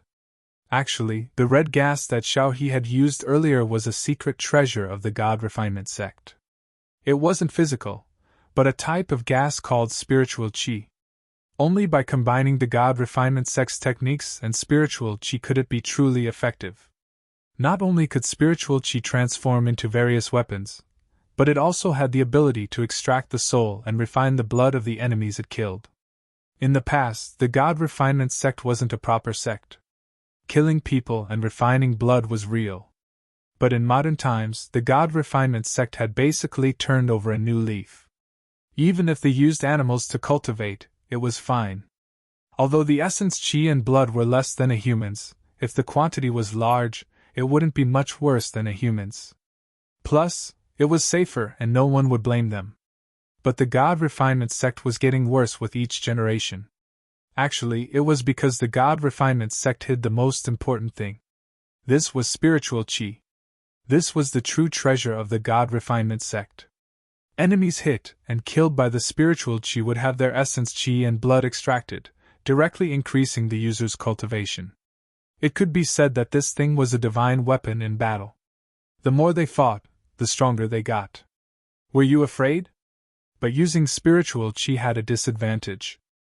Instead of refining it, it would directly fuse into one's own essence qi and dharmic powers. It was more or less a supernatural version of the Dark North divine art. If one absorbed too much, the various dharmic powers would clash with each other, causing chaos in one's mind and dharmic powers. For example, just now, Xiao He had used spiritual qi to extract essence qi from dark demonic beasts several times to refine herself. Her power had increased by leaps and bounds in a short time. But that was basically Xiao He's upper limit. Of course, it wouldn't be a problem to swallow more. But then, Xiao He would probably rebel on the spot. Everyone in the Duke's mansion watched as the arrogant god was dragged before Qin Zhao and stepped on. They felt their scalps go numb. Xiao He didn't dare to extract this thing's essence qi and blood. Regardless of whether he was a god or not, he definitely exceeded her limit. Whatever, Huawu, come out. He's your midnight snack. Huawu left Carrie's body, but he didn't have the strength to eat a god. He was just as worried as Xiao He that he would be stuffed to death. This thing could really stuff him to death. Maybe one drop of blood would do. After all, there was a huge difference in power. One drop of blood was already the limit. Looks like you won't be able to enjoy it. Whatever, I'll take it back and make it into medicinal wine. Everyone was speechless. In their eyes, it was something that could be used to make medicinal wine. In Qin Zhao's eyes, it was something to make medicinal wine.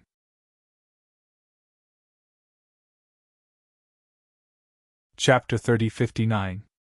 Qin Zhao picked up Bjorn and poured a perfect demonic crystal potion into his mouth. Carrie walked over to the Duke's mansion and explained the situation to them. Everyone in the Duke's mansion was in disbelief.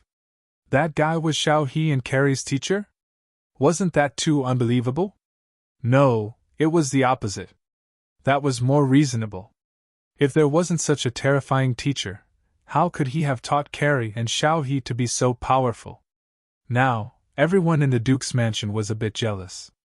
In front of their teacher, the resurrected god was as weak as a child. He was just a bit stricter. When he'd arrived, he'd slapped Xiao He to the ground. He must have felt that Xiao He and Carrie didn't perform well enough. But they felt that Xiao He and Carrie had already performed very well. But with such a teacher, it was understandable that they were stricter. Just then, Carrie took out a finger. Qin Zhao had broken it off from the resurrected god. "This is for you." Everyone in the Duke's mansion was confused. "Miss Carrie. What? What are you going to do with this?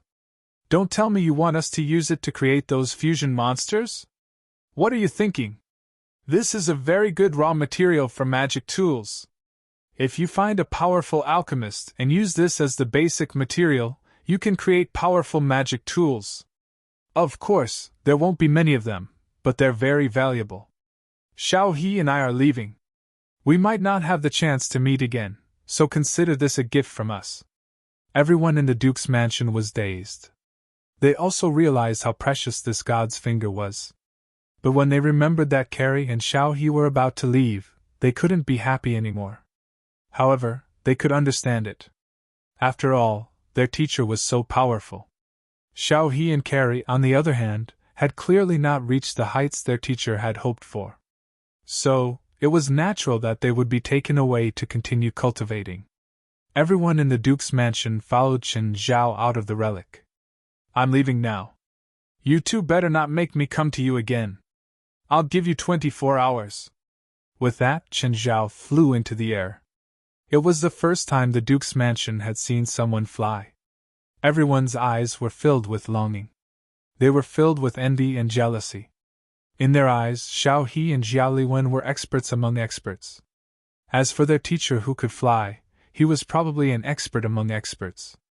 Of course, they didn't know what the levels were, or rather, they weren't very clear about it. Just being able to fly was already shocking enough. How could Carrie and Xiao He dare to delay? In just a few hours, Qin Zhao had Carrie sign a 100-year contract. If it went any further, Qin Zhao might make them slaves for the rest of their lives. Qin Zhao could really do something like that. As for Bayan, Xiao He and Carrie had asked the Duke's mansion to help him get a proper identity in Switzerland. At the same time, they had also left him some money, enough for him to start a small business. The familiar air, what a familiar scenery! Xiao He and Jia Liwen stood at the exit of the airport. Xiao He held a pot of black flowers in her arms. It had been more than 10 days. Carrie and Xiao He did not know what they were feeling right now. "Do you miss this city?" "Just a little. But more than that, it was fear. After all, there was someone in this city that they feared. That was someone who could kill God. Maybe not a real God. But it was still enough to make their hair stand on end. The grandmother liquid demon was following them now. After being glared at by Qin Zhao yesterday, the granny demon was completely terrified. It was really too scary. Not to mention that she only had 10% of her cultivation left. Even if she was at 100%, she would probably be smashed to pieces by Qin Zhao with one slap. So, she decided to join the enemy and express that she was willing to be Xiao He and Carrie's follower, and follow them everywhere. "Hey, Mr. Chen, we're back in LA, go home by yourself. There's a new training plan starting at night," Qin Zhao said briefly and hung up. In fact, before Carrie and Xiao He entered the ruins yesterday, Qin Zhao had already found them through the contract. After all, one of them had been taken care of by West, and the other by Li Qin. Nothing could happen to either of them, so Qin Zhao could only control the situation early. He would act when the two of them really couldn't handle it. Without a doubt, the resurrected god was too much for them now. Even if it wasn't a real god and didn't even have 10% of God's power. Still, it wasn't something they could deal with. Even the grandmother liquid demon's body was too much for them. But Carrie and Xiao He's performance was really good. Qin Zhao didn't expect them to be able to fight the grandmother liquid demon so well in the early stages. After returning home, the two rested for a bit. When the sky darkened, their biological clocks woke them up automatically. Glancing at the time, they knew it was almost time. They hurried to fill their stomachs. Qin Zhao knocked on the door. After entering, he glanced at the food on the table. "I'll give you 5 minutes to eat your fill and then get in the car." They were already used to Qin Zhao's simple and direct communication method. After sweeping away the food on the table, they hurried into Qin Zhao's car. "Mr. Qin, this is the way to the Supernatural Organization's headquarters, right?" Xiao He had been there before. Carrie hadn't, but she knew that Qin Zhao was the president of the Supernatural Organization. After all, she'd thrown herself into the psionic team's embrace with her head. Qin Zhao had almost slapped her to death. But after these days of growth, her horizons and experience had improved a lot. She felt that her initial choice had been extremely stupid. After arriving at the headquarters, Qin Zhao brought Carrie and Xiao He into the Tower of Trials. "Press your palms on the door, both of you. Your mission is to stay inside for 10 minutes. The two stared at the tall tower before them. What was this tower? Was there something inside? Was there some evil spirit or magical beast locked inside? Before they could figure it out, they were suddenly teleported into the Tower of Trials. Qin Zhao stood before the tower and counted the time on his stopwatch. In less than 5 minutes, 2 white lights flashed before him and the two fell to the ground. Ah! The two were still immersed in the fear of death. I'm not dead?" Carrie asked. "What's going on?" Xiao He's expression was also one of bewilderment. "Less than 10 minutes. How disappointing." Qin Zhao shook his head.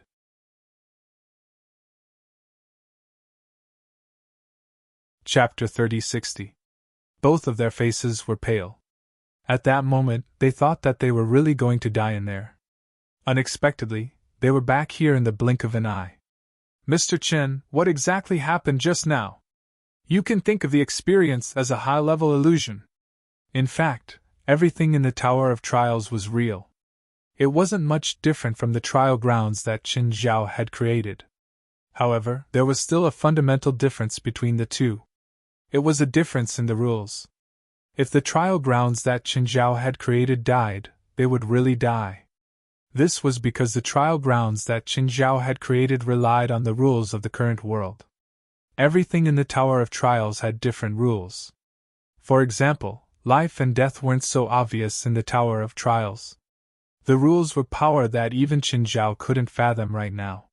For example, Blackie controlled the power of life and death, but even he couldn't not die or revive. In the Tower of Trials, the boundaries between life and death weren't so clear. As the creator of the Tower of Trials, the handsome guy, perhaps he truly controlled life and death. Perhaps he wasn't truly unkillable. However, the method to kill him was definitely not something that Qin Zhao could imagine. Because his power was already unimaginable and unbelievable. "Can we experience the illusion again?" Carrie looked at Qin Zhao expectantly. She and Xiao He obviously knew what the Tower of Trials meant. "Next week," Qin Zhao said. "You only have 1 chance per week." Both of them were somewhat disappointed, but people who entered the Tower of Trials for the first time all felt the same. Not everyone liked to enter the Tower of Trials. After all, in the Tower of Trials, all the senses were real. The pain was real too. However, once a week was a bit long for Xiao He and Jia Liwen. 1/16 of the Supernatural Youth Fighting Tournament had already passed. After the previous round of eliminations, the remaining contestants were basically all outstanding. They were all well-rounded. Disser and Syldia had successfully advanced in the previous round. However, they hadn't teamed up in the previous round. Instead, they'd competed separately. Therefore, it was very difficult for them. It wasn't an absolute conclusion before the competition. However, it was very likely that they'd be eliminated this round. Through Qin Zhao, Carrie and Xiao He also found out about the competition. Of course, they couldn't participate even if they wanted to. After all, they were already halfway there, and Carrie and Xiao He were already 1 or 2 years older than the age limit of 22. However, they still managed to get tickets through Qinzhou. The venue was a rented stadium. The stadium was closed externally. When the two arrived at the stadium, there were already many spectators gathered there. Some were eliminated in the early stages, while others were people from the supernatural world. There were almost no ordinary people at the scene. If he hadn't come here, he wouldn't have known that there were so many people in the supernatural world. There were at least 1,000 spectators in the stadium. Although compared to the 10,000 seats, the audience was still relatively sparse. However, this wasn't a normal sports competition. It was a supernatural combat competition. A high platform was erected in the middle of the stadium. West was the referee for today's match. The first round of 16. Contestants 1 and 32 can go on stage now. At West's request, the two contestants entered the arena. Xiao He, who do you think will win? Carrie looked at the two contestants in the arena. Looking at the two contestants, Xiao He was silent for a while. Judging from their auras, the one on the left is stronger, while the one on the right seems to practice dark magic. He's more offensive, so the one on the left is stronger in cultivation and has the advantage in attributes. It's hard to say who will win. The two weren't betting. Instead, they were using their own knowledge and judgment to analyze. They would analyze every contestant in each group. After 3 groups, they guessed 2 correctly and 1 incorrectly. Just then, Qinzhou came and sat beside them. The two immediately became cautious. Before Qinzhou, they still had that timid and fearful attitude. Qinzhou didn't care about their attitude. He just watched the competition normally. However, after a while, Qinzhou found it boring. It couldn't be helped. The level of the competition was too low. It felt like a kindergarten taekwondo competition. That was the concept. What do you think of their skills? Qinzhou suddenly asked. Carrie and Xiao He looked at each other. How should they answer? Not bad? It felt like they were lying with their eyes open. Even the two of them could feel that the level of the contestants in the arena was simply too weak. A few of them were almost at the level of the people from the Duke's residence. Some were even worse. It was said that this was the result after 2 or 3 rounds of selection. They really didn't know how messy it was at the beginning. So, Qinzhou definitely didn't ask this question to let them choose something nice. I feel like I can beat them all if I go down alone. Carrie wasn't talking nonsense. This was a judgment she'd made after evaluating the contestants' abilities. But as soon as she said it, she regretted it. She felt that Qinzhou would cause trouble because of her words. Fine, I won't make things difficult for you. After the competition ends, you and Xiao He can attack the contestants' carriages. Carrie took a deep breath. Indeed, what she feared had come true. Qinzhou wouldn't let them have a good life. However, given the level of the people in the arena, if there wasn't a sudden change in style, even double the number wouldn't be a threat to her and Xiao He. What should we do? Xiao He asked.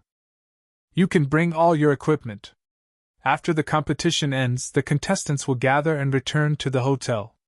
You can attack them on the way. Other than not killing them, you can do whatever you want. Just as Carrie was about to speak, Xiao He immediately pulled Carrie back. Xiao He was afraid that Carrie would stubbornly say that they didn't need equipment. But Qinzhou thought about it and suddenly changed his mind. No, they just finished the competition. They're definitely not in good condition. You'll have too much of an advantage. Xiao He and Carrie were speechless. They felt like Qinzhou was having fun, not testing the contestants. How about we go big? Carrie said. We'll use the New Age Church's operation in Switzerland as the script. Huh! What do you think? Give all 16 contestants an identity and play it like a large-scale, real RPG game. As long as each character reaches the goal, they pass the test. Interesting. Qinzhou chuckled. Any specific ideas?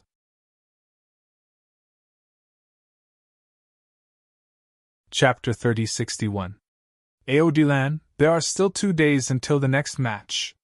Do you want to go out and play? No, I have to train, Aodilan said. The contestants stayed in a suite for 2, Alderman and Minette together. However, Their personalities were completely opposite. Manette was casual and good at making friends. Delan was more solitary. He didn't interact with anyone other than Manette during the match. Manette usually asked Delan to go out and play, but Delan always refused. Manette was already used to it. Then I'll go out and play alone. Do you need me to bring you food? No need. Delan shook his head. Don't tire yourself out. In that case, goodbye. Manette changed his clothes and went out. Not long after Manette left, Delan heard the door open. Why is Manette back so soon? Delan frowned. No, it's not Manette's voice. Room service? That's not it either. The organizer had already booked this floor and cancelled all room service. Delan immediately stood up and took out his magic tool. Delan saw two women standing outside the door. Who are you? You are Delan? I am. Who are you? We are the organizer. You have a mission. Carrie took out a bag and handed it to Delan. What mission? Before the next round begins, we will play a little game. Of course, you can also treat this as the next round of the competition. I don't understand. Delan was still cautious and didn't open the bag. Simply put, it's an RPG game. Do you understand? All contestants will receive a character. Your mission and character description are in the bag. You can see for yourself. Carrie said. All right, quickly get into character. We still have to make arrangements for the others. Manette also has one. He has one. Carrie nodded. What's his character? Although we don't forbid you from revealing your character, we don't recommend it either. Revealing your character means you might be targeted, especially when you have a special identity. Delan didn't ask anything else. After Carrie and Xiaohe left, Delan opened the bag. There were 3 cards inside. There were also a few magic tools. Identity card, hero, 1 set of hero equipment set. Justice will prevail. When the battalion you belong to wins, you will receive +5 points. ID card, magic breaker ring. Can temporarily take the magic of the target you destroy as your own. You need to eliminate at least 4 magical characters from the opposing faction. When you complete the identity quest, you will receive +5 points. Identity card, monitor, lock of truth. Use chains to bind the target of your suspicion. They will not be able to lie. You need to find at least 1 traitor. When you complete the mission, you will receive +5 points. Furthermore, the traitor has already seen through your role as a supervisor. The traitor possesses methods that can threaten your life. Please treat this with caution. Just as Delan finished looking at the 3 identity cards, the cards were ignited and burned to ashes in an instant. Then, there was a rule manual. Delan was a little surprised. This competition could be played like this? At this moment, another sound came from outside the door. Then Manette came back. Manette, why are you back so soon? Manette shook the bag in his hand. You got it too? Delan nodded. Delan was about to ask about Manette's identity when he suddenly stopped. Look at your identity, right? Delan asked. Manette smiled and nodded. I'll go back to my room first. The two were already very familiar with each other, and knew each other inside out. But according to the rules of this game, from now on, they might be opponents. At least, before the other's identity was clear. Delan also returned to his room with his magic equipment. Delan put on a ring with the word, Yong, on it.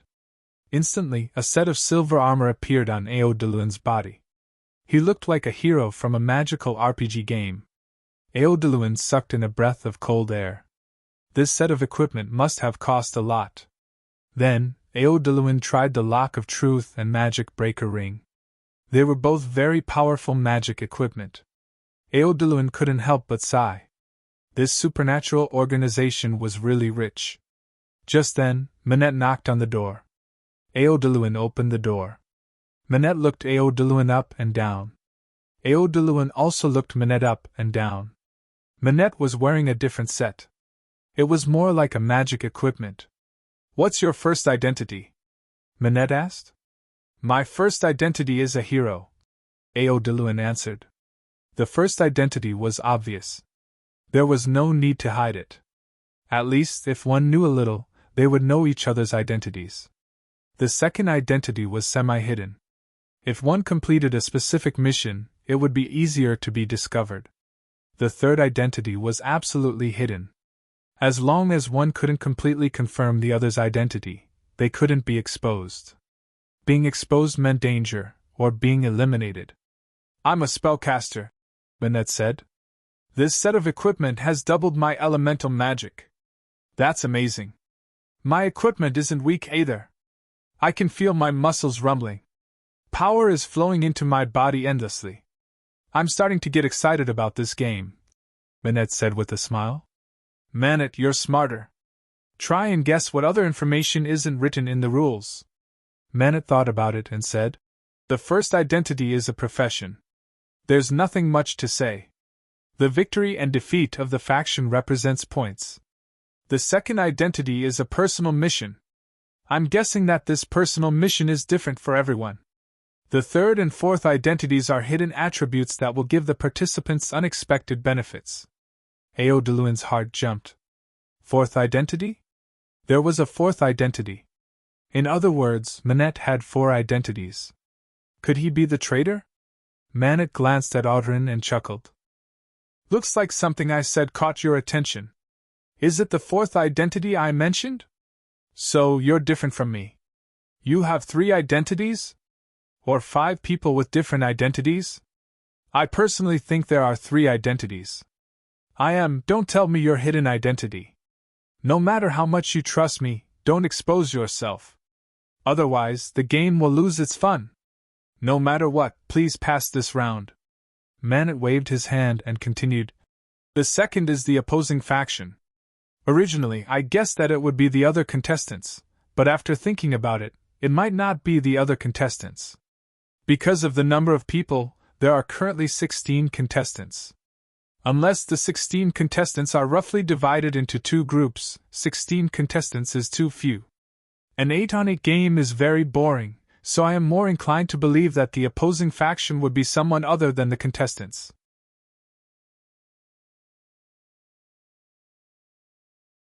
Chapter 3062.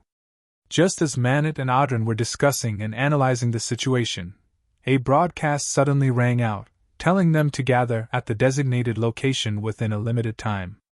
Manette and Audrin quickly packed up their things and set off. It would appear that the game was about to begin. If they did not arrive within the limited time, they might be eliminated or have their points deducted. When the 2 of them arrived at the designated location, someone else had already arrived. The designated location was the lake at the center of the forest where the first trial had started. The remaining participants were no strangers to this place. One after another, the 16 contestants arrived. At that moment, Carrie and Xiaohe arrived as well. Carrie clapped her hands and said, Everyone, come over here. Everyone gathered in front of Carrie and Xiaohe. All of you should understand the rules this time, right? If there is anything you do not understand, you can raise it now. I have a question. Carrie looked at the participant who had raised the question. Do you have a question? All right, you are now eliminated. You still have a question now? Either you have no brains or you are not serious. Carrie pointed at the participant who had raised the question. The ring on Carrie's finger suddenly flashed with light.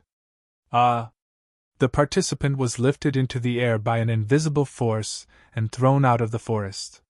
This scene was not unfamiliar to the participants at all. All right, the small fries are gone. Now, do you have any questions? The remaining 15 participants expressed that they had no questions. What a joke. One person had been eliminated just because of a disagreement. Who would dare to raise a question at a time like this? Since it's a fake RPG plot, there needs to be a main plot. The bad guys want to break the seal of the evil god, and your mission is to stop the evil god's seal from being broken, or to reseal the god after the evil god is broken. After saying that, Carrie took out a map and distributed it to everyone. This is the game map. If you leave the range of the map, you will be directly eliminated. The game will end after one side wins. Xiao He stepped forward and said, Alright, that's the general introduction of the game. Let me remind you that she has provided a lot of information. You can analyze it. Also, the two of us will be the bosses of this game. Other than the evil gods that have yet to be unsealed, we are the highest level. Do you want to try and defeat us here? Alderman was about to attack when Manitra stopped him and shook his head. It seems like no one is going to make a move. What a pity. The points you'd get from defeating us will allow you to advance to the next level even if you lose the faction quest, Carrie said regretfully. Alright, the game officially begins. With that, Carrie and Xiao He turned around and left. Let's go, Manet said. Audrin hesitated for a moment before finally following Manette's footsteps. There were also a few people who left in groups of 1 or 2. Of course, there were still a few people left at the scene. Audrin followed Manette. Manette, why aren't you attacking? No matter how strong those 2 women are, they shouldn't be able to defeat 16 people. To be precise, 15 people. Also, didn't you see that woman send one person out? The one who was sent out should be eliminated, right? It's a special item that woman has. But if we had attacked, are you sure she wouldn't have used that item to eliminate us? Then why can't we stay here? Isn't it better to move together? Audrin asked. It's more dangerous when there are too many people. Although it's an RPG game, this game should also be a werewolf killing game. The traders are like werewolves, so there must be a prophet. Isn't it good to have a prophet? No, it's very bad. Audrin stared at Manet. You aren't a trader, are you? Manet stretched out his hand and revealed a strange-looking bracelet. This is called Ring Sense. It's a prophecy magic item. When activated, it can detect the color of your underwear today. Of course, it also includes all your identity information. You're a prophet? Audrin looked at Manet in shock. That's right. But a prophet can't accurately know everyone's identity information. He needs to designate a suspect to perform the prophecy. Other than the target, all the players present can obtain the relevant identity information. The cooldown is 24 hours. In other words, it can only be used once a day. My prophecy magic item is already in cooldown. If we had stayed at the scene, the people present would have formed an alliance and started a werewolf killing in the wild. Other than wasting time, it would also cause chaos because everyone would be suspicious of each other at the start. The traders would deliberately release misleading information or even use words to force the prophet out. Then how do you know I'm not a traitor? Why do you think my ring sense is in cooldown? You've already used it on me? No, since you've used it on me, doesn't that mean everyone else knows my identity? I used it in the hotel. What? You could use it at that time? This is a small trick. First, confirm the ally. I need a trustworthy partner, not a suspicious team. This is also one of the hidden rules of this game. You can't form a team with more than one person. A team made up of people who don't trust each other will only lead to faster elimination. But when there's danger, it's safer, isn't it? Perhaps, but there'll be more danger. The evil god faction will definitely launch more and stronger attacks. We, who are alone, will be safer. At least the enemies we meet won't be the enemy's main force. Manet paused and then said, Also, what are the conditions to unlock the evil god's seal? What are the conditions to reseal the evil god? What are the conditions to defeat the evil god? We don't know, but I'm sure that these conditions are hidden among the players. They might be the main targets of the evil god faction. Of course, it could also be a hidden item along the way. We need to explore all of this. Luckily you're here. Otherwise, I really don't know what to do. Maybe I'll be eliminated. There's still too little information. We can't control the progress of the game. So, what we need to do now is explore the game.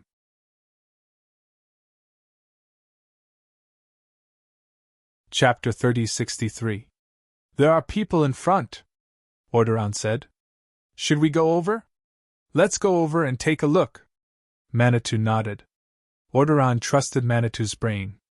Manitou was a frivolous person, But his brain was really good. The two of them walked in that direction. 3 minutes later, they saw a cave in front of them. There were a few people in uniform at the entrance of the cave. They seemed to be doing some work there. But to be able to appear in this area, they were definitely not ordinary people. They don't seem very strong and they're not on our side. Should we attack? Don't attack yet. They don't look like combatants. Maybe they're the enemy's logistics. You hide here. I'll go up. If there's a conflict, you can sneak attack. Okay, got it. Manitou walked out of the bushes. When the few people saw Manitou, they didn't panic too much. They didn't show any hostility either. Henry glanced at Manitou. Someone found this place so quickly? Who are you? Manitou didn't let down his guard because of the other party's casualness. Don't be so nervous. We're not enemies. We're not on either side. We're in charge of setting up the scene, Henry said as he pointed at a wooden sign hanging at the top of the cave entrance. Dragon's Tomb. This wooden sign seemed to be newly hung, and it was still relatively new. Manitou was speechless. So, they were logistics workers. Do we need to wait for you to finish setting up before we can go in? Manitou asked. You can go in now. The actors, no, the NPCs are in place. The scene is still being set up. If you want to go in, you can go in now. Manitou gestured to Orderon, who was in the bushes behind. Orderon walked out of the bushes. Manitou, what's going on? Manitou explained and said, This dragon's tomb should be a pocket dimension. Maybe there are some clues or items. The two of them entered the cave with the sign. Along the way, there were a few workers in uniforms going in and out. After entering the deepest part of the cave, the two of them were shocked by the scene before them. The interior of the cave was very large, and in the middle of it, there was a true giant dragon nesting. Most importantly, there were not only giant dragons in the cave, but also a few staff members who were decorating the scene. For example, placing some dragon bones in a corner or splashing some red liquid on the walls of the cave. One of the staff members stood in front of the dragon. Your Excellency Sabonis, have you memorized the script? All right, don't disturb my sleep. I've already memorized it, Sabonis said impatiently. Audron and Manet were in a bad mood. Was there a need to go so far? A real dragon actually came here to act as an NPC? Isn't this a little too extravagant? Hey, someone's coming. Seeing Audron and Manet come in, the staff member said, Please wait a moment. It'll be ready soon. Your Excellency Sabonis, the players are here. It's up to you now. Sabonis propped up his huge body. Under his body, Orderon and Manet's legs turned to jelly. Don't tell me you want us to fight him? You'll die, right? Mortals, you've trespassed into the forbidden area. Sabonis started and then forgot what to say. The staff member didn't leave. He was still not far away, waving his hands and looking very anxious. Please wait a moment. Sabonis took out a huge script. At least, it was huge for ordinary people. Then, he read from the script. Mortals, you've trespassed into the forbidden area of the dragon race. Give me a reason not to kill you. Manet and Orderon were speechless. Manet hesitated for a moment, then stepped forward and cooperated with Sabonis' performance. Your Excellency Dragon, we didn't mean to offend you. We followed the guidance of fate and passed through this place. No matter what, you've already stepped into the forbidden area and disturbed our ancestors' eternal slumber. So you now have two choices. Either you accept our ancestors' test, or you die here and accompany our ancestor for all eternity. May I ask what the test is? Both of their hearts were pounding. Please don't fight me. Even if you only use 1/10 or 1/100th of your strength, we'll still be trampled. We can't win. It's definitely impossible to win. What are your professions? Sabonis asked. I'm a hero. I'm a spellcaster. Both of them reported their professions. Then, let's start with you, hero. Sabonis pointed at Orderon with his dragon claw. Sabonis' dragon claw was even bigger than Orderon and Manet. So, are you ready? Orderon smiled bitterly. Ready for what? He didn't even know what the test was. In any case, if he were to fight a dragon, he definitely wouldn't be able to win. Even if he was 10 times stronger, he still wouldn't be able to win. Yes, I'm ready. Orderon nodded. Although he had the intention to give up struggling. However, Aodilan was still on high alert. Suddenly, a terrifying aura erupted from Sabonis's body. Dragon's might! Orderon almost knelt on the ground. Such a terrifying pressure. He felt as if the entire world was pressing down on him. Even breathing became extremely difficult. Orderon's body was on the verge of collapse, as if he would fall the next moment. But Orderon still held on. His feet seemed to be rooted to the ground, barely maintaining his balance. Suddenly, Orderon's body felt light. All the dragon aura disappeared. Orderon almost fell to the ground. Very good. You've passed the test. Your courage has been recognized by the ancestors. The ancestors are willing to bless you. You can choose one of your hero equipment to receive the blessing of the dragon ancestor. I passed just like that? Orderon was in disbelief. Although he had the intention to give up a few times. But when Sabonis said that he passed the test and even received a reward, Orderon still couldn't believe it. Orderon was still in disbelief. After all, he was facing a real WRM. What else? Do you want to fight me to pass the test? Although that's what my script says, if you want to fight me to be satisfied, I'll be happy to accompany you. No. I didn't mean that. Orderon hurriedly waved his hand. What do you need me to do to receive the blessing of the dragon ancestor? Just go through the motions. I don't have any special requirements. Anyway, hero's sword, hero's armor, hero's hand, and hero's foot. You can just go there and soak it in dragon blood. That'll be the blessing. Orderon smiled bitterly. Although this was a big deal, the details were still very rough. Sabonis looked at Manet. Now it's your turn. Manet smiled bitterly and took a few steps forward. Willpower isn't my strong point. Can I give up? You're a spellcaster. The test is different. Huh? Different? Okay, cast a spell now. Any spell is fine. As long as you can cast it, you pass.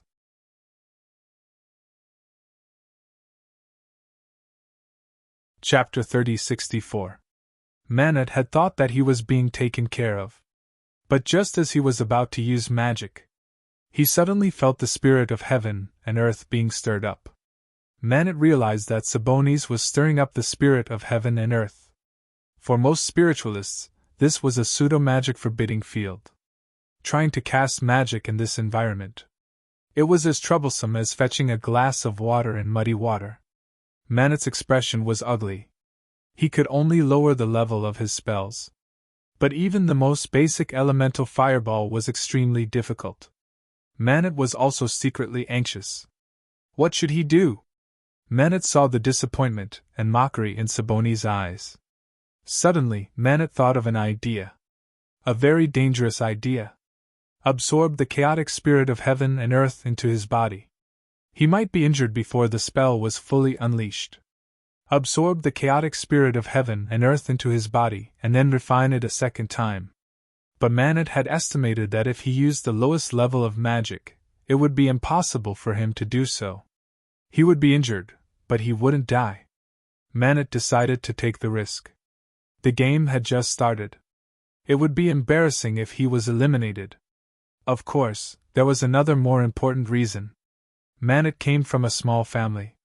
There were only 2 or 3 kids and pitifully few resources. The so-called small family was actually just 3 households with a dozen people. How scarce were resources? For a low-level magic tool, 3 generations of 3 households had schemed against each other for more than a decade. From his grandfather's generation to his cousins of this generation. All sorts of plots and schemes had been used just to get this magic tool. Manet's family was the one that had failed. And as compensation, he got a spot in the supernatural youth fighting competition. He had thought that this was a useless competition. But after participating in this competition, he realized that his standards were too low. Not to mention the organizers, just the other participants. There were all sorts of magic tools that were much more powerful than the magic tool in his family. As for the organizers, the supernatural organization, their generosity was even more shocking. And Manet got some uncertain information from the grapevine. A few eliminated contestants had joined the supernatural organization. Every time Manet said that he was going out to play, his main purpose wasn't to eat, drink, and have fun, but to find out some information. He confirmed the authenticity of this information. He also found out that one of the siblings was favored by the supernatural organization. Their names were Disser and Sildia. This pair of brother and sister were very weak. At the very least, most of the participants were not weaker than them. But they were favored by the supernatural organization. This meant that the supernatural organization wasn't interested in their power. Come to think of it, it made sense. As long as he joined them, he would definitely be able to obtain resources that far exceeded that of a small family. Therefore, the current level of strength was insignificant. Either they were chosen by the supernatural organization, or they had shown potential to attract the supernatural organization.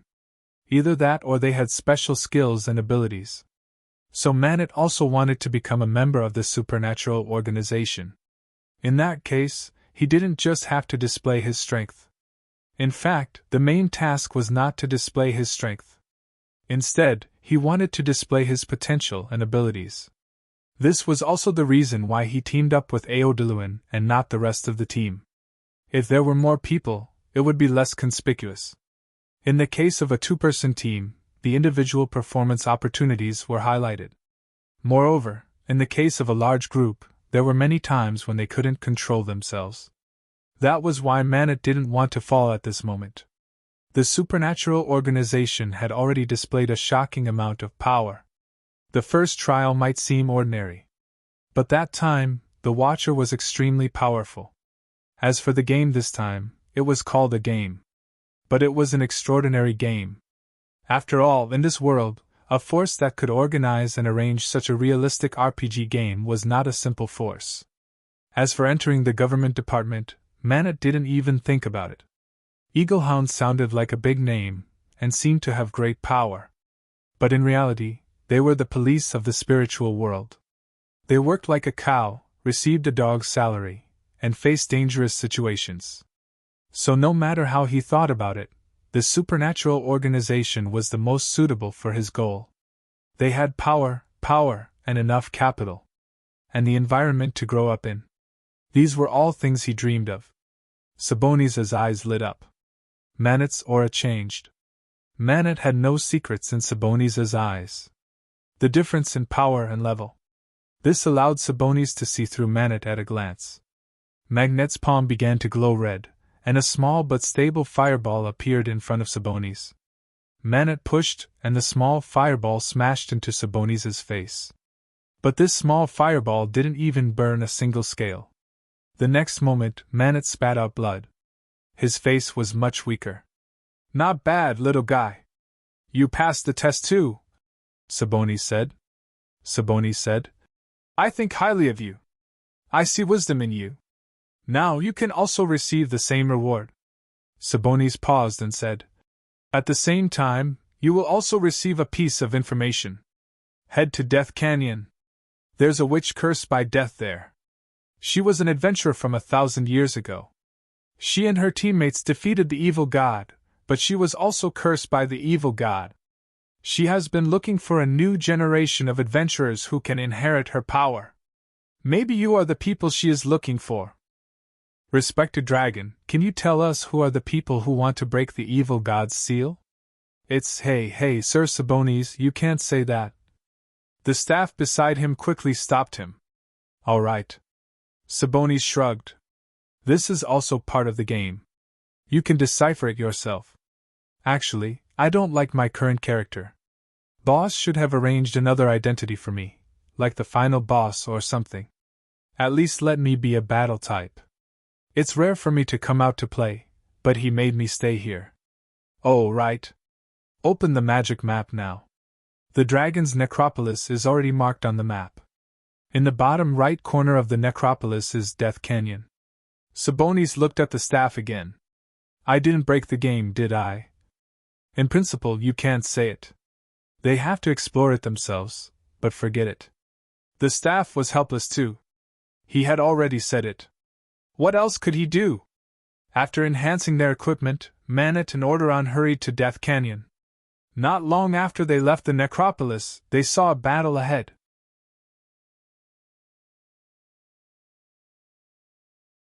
Chapter 3065. One side of the battle was the main force. The other side was the evil spirit emitting a cold aura. Spirit bodies that could go shopping during the day were basically not ordinary spirit bodies. It was afternoon, and the sun was high in the sky. It was the time when the yang energy was at its strongest. It was almost June and the weather was getting hotter. But the evil spirit wasn't affected at all. It was facing 7 spiritualists alone and had the upper hand. Not only was it unaffected, but the surrounding environment had also turned cold. The trees and flowers were covered in a layer of frost. Can't you fucking do something? I can't keep acting anymore, Pamela said unhappily.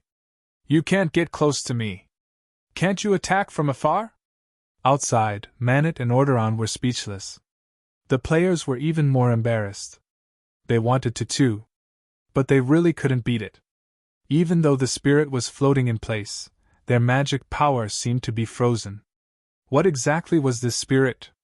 They had never heard of such a cruel spell. She seemed to be surrounded by an indescribable sense of oppression. Even magic power was frozen. What kind of terrifying power was this? They could retreat far away and attack from afar. But this circle was at least 20 meters wide. How could they attack from 20 meters away? Pamela thought that she had a good temper. But facing these rookies, she couldn't control her emotions and flew into a rage. What's wrong with you? When you saw me, didn't you put a shield on yourself and hide far away? Now you can't even retreat. I really have to give it to you. Pamela shook her head. Forget it, stupid mortals. You're so weak and useless. Sacrifice a soul now. The group of 7 looked at each other. No one wanted to be sacrificed. Just then, a woman pointed at a teammate. I choose him. With this woman as the starting point, and she seemed to have some authority in the team, the others all pointed at that teammate. No, you can't do this. You don't have the right to sacrifice me. How can you? The person shouted agitatedly, but no one cared about his will. Then it's up to you. Pamela spat out a breath of cold air at the man. In an instant, the man was frozen into a block of ice. Okay, you can leave now. Pamela retracted her cold aura. That group of people didn't look good. They hadn't gotten anything from Pamela, and they'd lost a person. Just then, Pamela looked at the bushes to the side. It was where Manet and Audron were hiding. Do you two want to accept my test? The remaining 6 people were surprised. There was someone else beside them? Seeing that their cover had been blown, Manet and Audron could only walk out. Originally, they had planned to come out after those people left. But now they had no choice but to come out. Those 6 people knew Manet and Orderon. After all, there were only 16 contestants left. Even if they were not familiar with each other, they would at least have a common sight. Moreover, after a few consecutive matches, everyone knew each other well. Honorable Madam, we know our own strength. We are no match for you. Manet and Audron knew that this female spirit was also an actor. Moreover, judging from the strength she had displayed just now, it was impossible for her to escape. It was definitely not to be underestimated. They didn't even see her attack, but she'd already suppressed the 7. The strength of the 2 of them was not necessarily stronger than that of the 7 opponents. Therefore, if they were to fight, they would definitely not be able to defeat this spirit body. The difference was too obvious. They had no chance of winning. I won't attack you directly, nor will I use defensive skills. As long as you can use physical or magical attacks to break through my defense, you pass the test. The time limit is 10 minutes.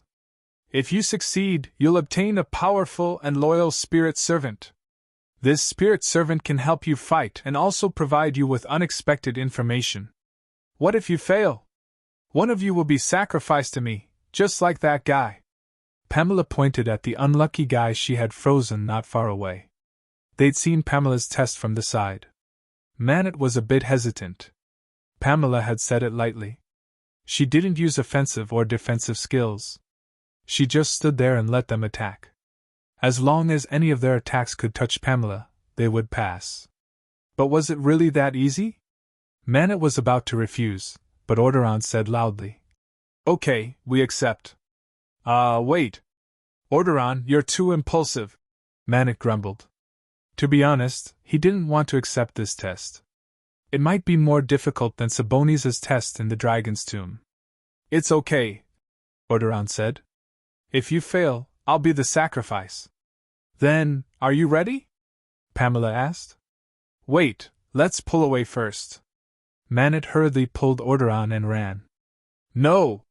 Orderon shook off Manet's hand. Manet, you know I'm an enhancer. It's not good for me to run too far. Didn't you see what happened to those people? If you go near that lady, you'll probably be frozen into ice. I'm not afraid. Manet smiled bitterly. It wasn't a matter of whether he was afraid or not. Forget it. Manet ran 20 meters away by himself. On the other hand, Eodeluin stood about 10 meters away. Suddenly, a terrifying cold current exploded from Pamela's body again. Manet stood 20 meters away, even though he could feel the cold air blowing against his face. He also felt the cold current, but it didn't affect him much. As for Eodeluin, who was standing about 10 meters away, he was having a hard time moving.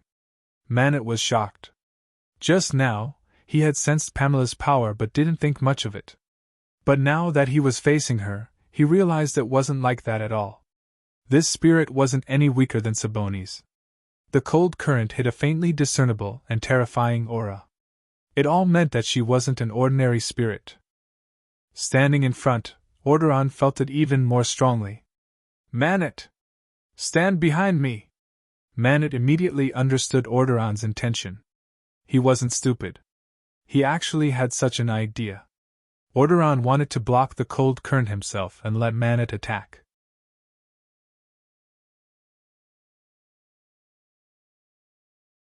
Chapter 3066. Audrin was very strong. His body was already covered in frost. But Audrin still forced himself to move forward. Manet threw a fireball to test it out. The fireball was extinguished by the cold air halfway. Although Audrin had blocked most of the cold air, it was still very cold. Even so, the remaining cold air was still bone-chilling. Manet, hit me with your explosive fire! Audrin, don't go crazy! Manet was anxious too. Audrin was in front because he believed in his abilities. He also wanted to finish this as soon as possible. But Pamela's abilities still made them feel despair. Hurry! Manet! My body is going to freeze! Manet looked at Audrin's back. He suddenly felt that he was very tall. Manet looked at Pamela and made up his mind. He quickly brewed an explosive fire in his hand. Manet locked onto Audrin's back and shouted, I'm coming, watch out! Manet threw the explosive fire at Audrin.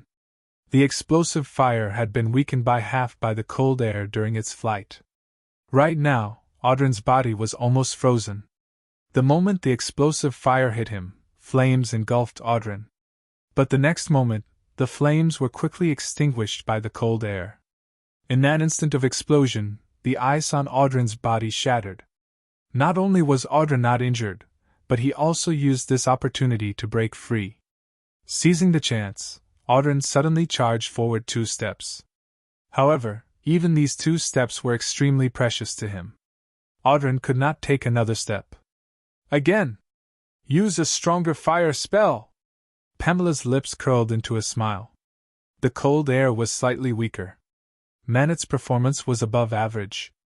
And Audrin's performance was extraordinary. Manet remained to be seen. Just this performance alone was enough for him to stand out in the eyes of the observers behind the scenes. So, there was a high chance that Audrin would become her colleague. Of course, even if he entered the supernatural organization, he would most likely be an outer member. After all, he was still too weak and didn't have many special characteristics. In fact, the bosses in charge of the level had another identity. That was the hidden judge. Besides them, there was another group of people watching in front of the screen. This guy's not bad. He has some battlefield intelligence, Jalanash said. What's his name again? Aodiluin, Gaia said. It's a pity that his personality overlaps with mine. Otherwise, he would be a very good teammate when he grows up. You can join our team, Moyle said. At least half a year later. He's still too weak, an elite said. Holmes, Davis, and Nina stood behind the crowd. Neither of them dared to speak. They were both newcomers, and they were only outer members. Apart from the two of them, everyone else was an official member. To them, they were all big shots. However, they were still lucky. Although he was an outer member. However, their talents and compatibility were not bad. Therefore, it had already been reserved by Gaia and an elite. So now they had the honor of being the audience. Captain Gaia, those people over there seem to have quite a bit of strength. At the very least, they are not inferior to these two, Nina said. No, their brains aren't good. Gaia shook his head. Not only do they have no special characteristics, they don't know how to cooperate. In the end, they even forcefully sacrificed one person. If one of them didn't vote, I could have brought that person into the supernatural organization, but none of them refused to vote. These people will definitely not enter the supernatural organization. That wasn't teamwork. That was betrayal. No one would like such people. No matter how strong or talented they were. The supernatural organization wouldn't want them. And no team would want people who would sacrifice one person for everyone's safety in times of danger. That Manet isn't bad too.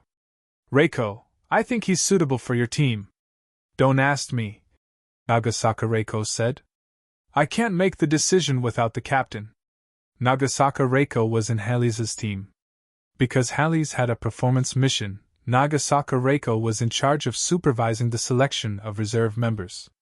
Every team would either have their captain or their team members here. It was mainly to select reserve members for each team. He's strong and smart, an elite said. He can calmly analyze the situation in a situation like this and react calmly. He's above average, but his perception is weak. Didn't he notice that Pamela's power has weakened? He can walk forward a few meters and close the distance between him and Pamela. His magic should be from a small family, Jalanash said. It's not easy for him to reach this level.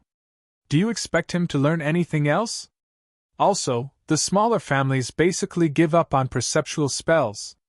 They focus more on offensive spells, Jalanash said. That Manet also used elemental magic, and he knew all four elements. He was on the same path as Jalanash. But the difference in power between the two was like heaven and earth. Jalanash's perception had been quite weak back then. Even if an evil spirit was circling behind her, she might not be able to detect it. It wasn't until last year, when her power reached a bottleneck, that she started studying perception spells. She used it to make up for her shortcomings in battle. Plus, she came from a small family. So she could understand Manet. She saw her reflection in Manet. Count him in. He'll join my team. I'll lead him, Jalanash said. Back at the scene, Manet and Orderon finally passed Pamela's test. Of course, that was if Pamela secretly went easy on him. It couldn't be helped. If Pamela really gave them a hard time, all the players together wouldn't be able to pass. As for whether they gave them a hard time or not, it depended on Pamela's impression of them. For example, the group of players not far away. Pamela's impression of them couldn't be worse. The 6 people standing in the distance all didn't look good. The woman in the lead's face was as cold as ice. Aluntarai, they passed. Shut up. I have eyes, Aluntarai said coldly. Aluntarai said coldly. They're just stepping on us. If we didn't find out that spirit's ability first, the 2 of them wouldn't have ended up any better than us. So we're just going to let them go. Let them take all the benefits. Wait, let's follow them, Aluntarai said softly. Aluntarai said softly. I want them to know that it's not that easy to take advantage of me.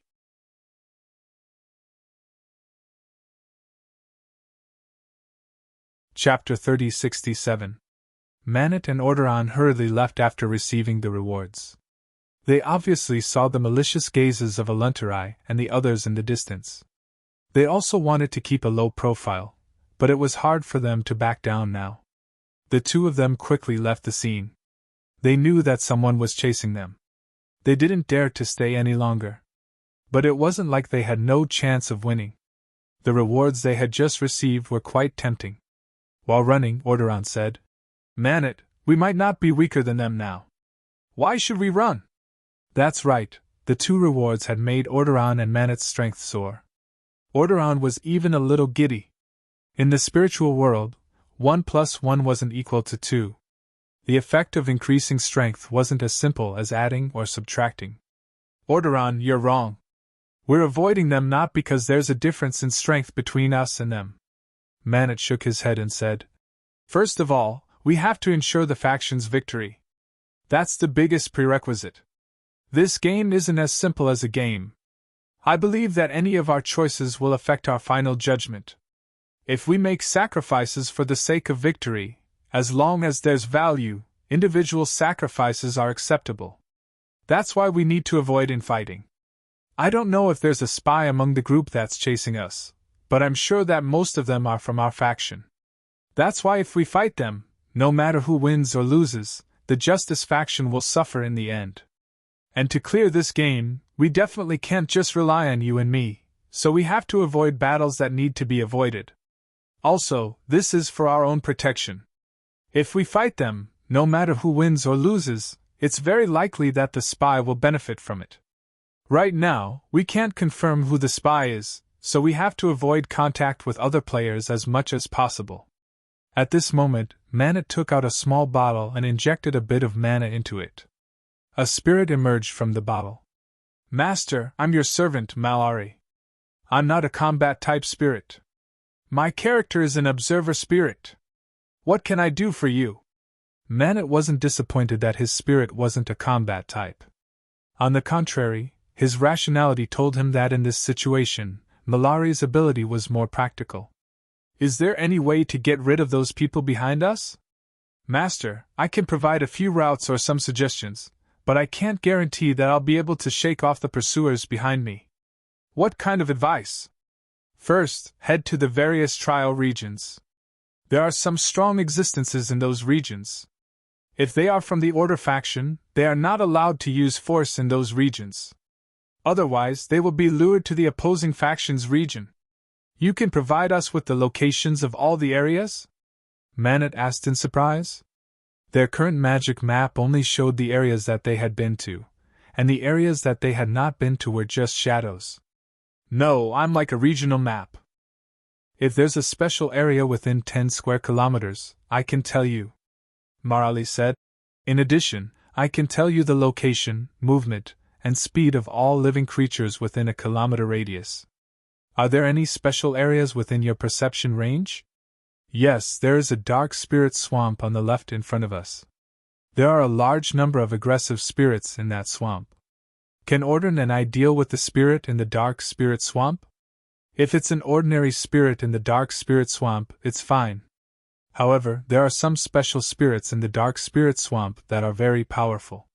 In addition, if you defeat the special spirit, you can fuse with me to improve my characteristics or develop other abilities." Ordern looked surprised and asked, "As long as there's a supporting spirit, it's possible, right?" "Yes." Marali nodded. "Is the spirit in the dark spirit swamp an actor like you?" Manet asked. "No, those spirits can be destroyed. As for the so-called fusion in the setting, it's actually for me to show more of my strength.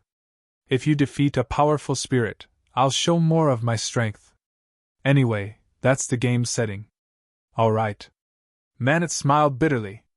He had thought that Marali was an ordinary spirit, but it turned out that he was also very powerful.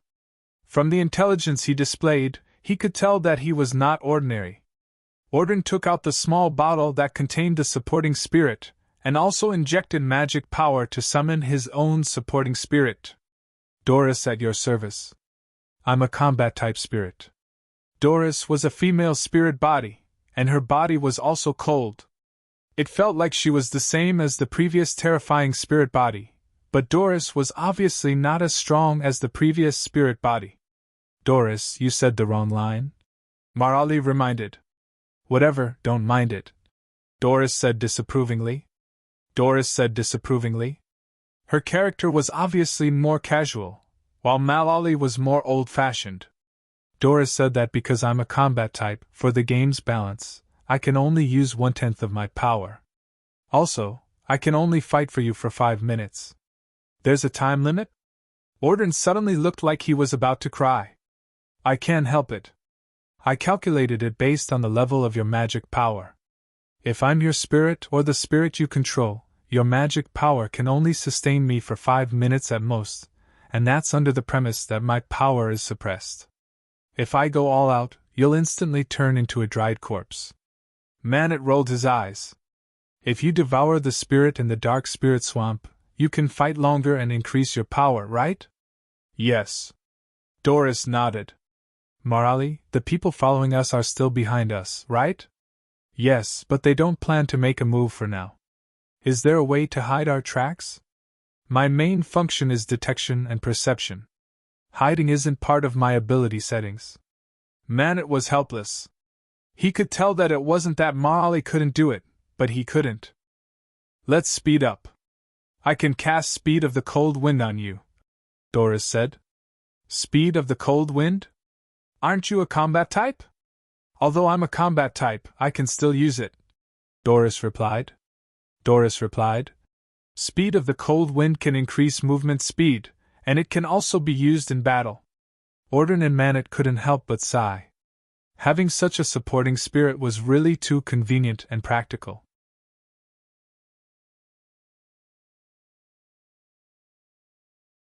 Chapter 3068. They suddenly sped up.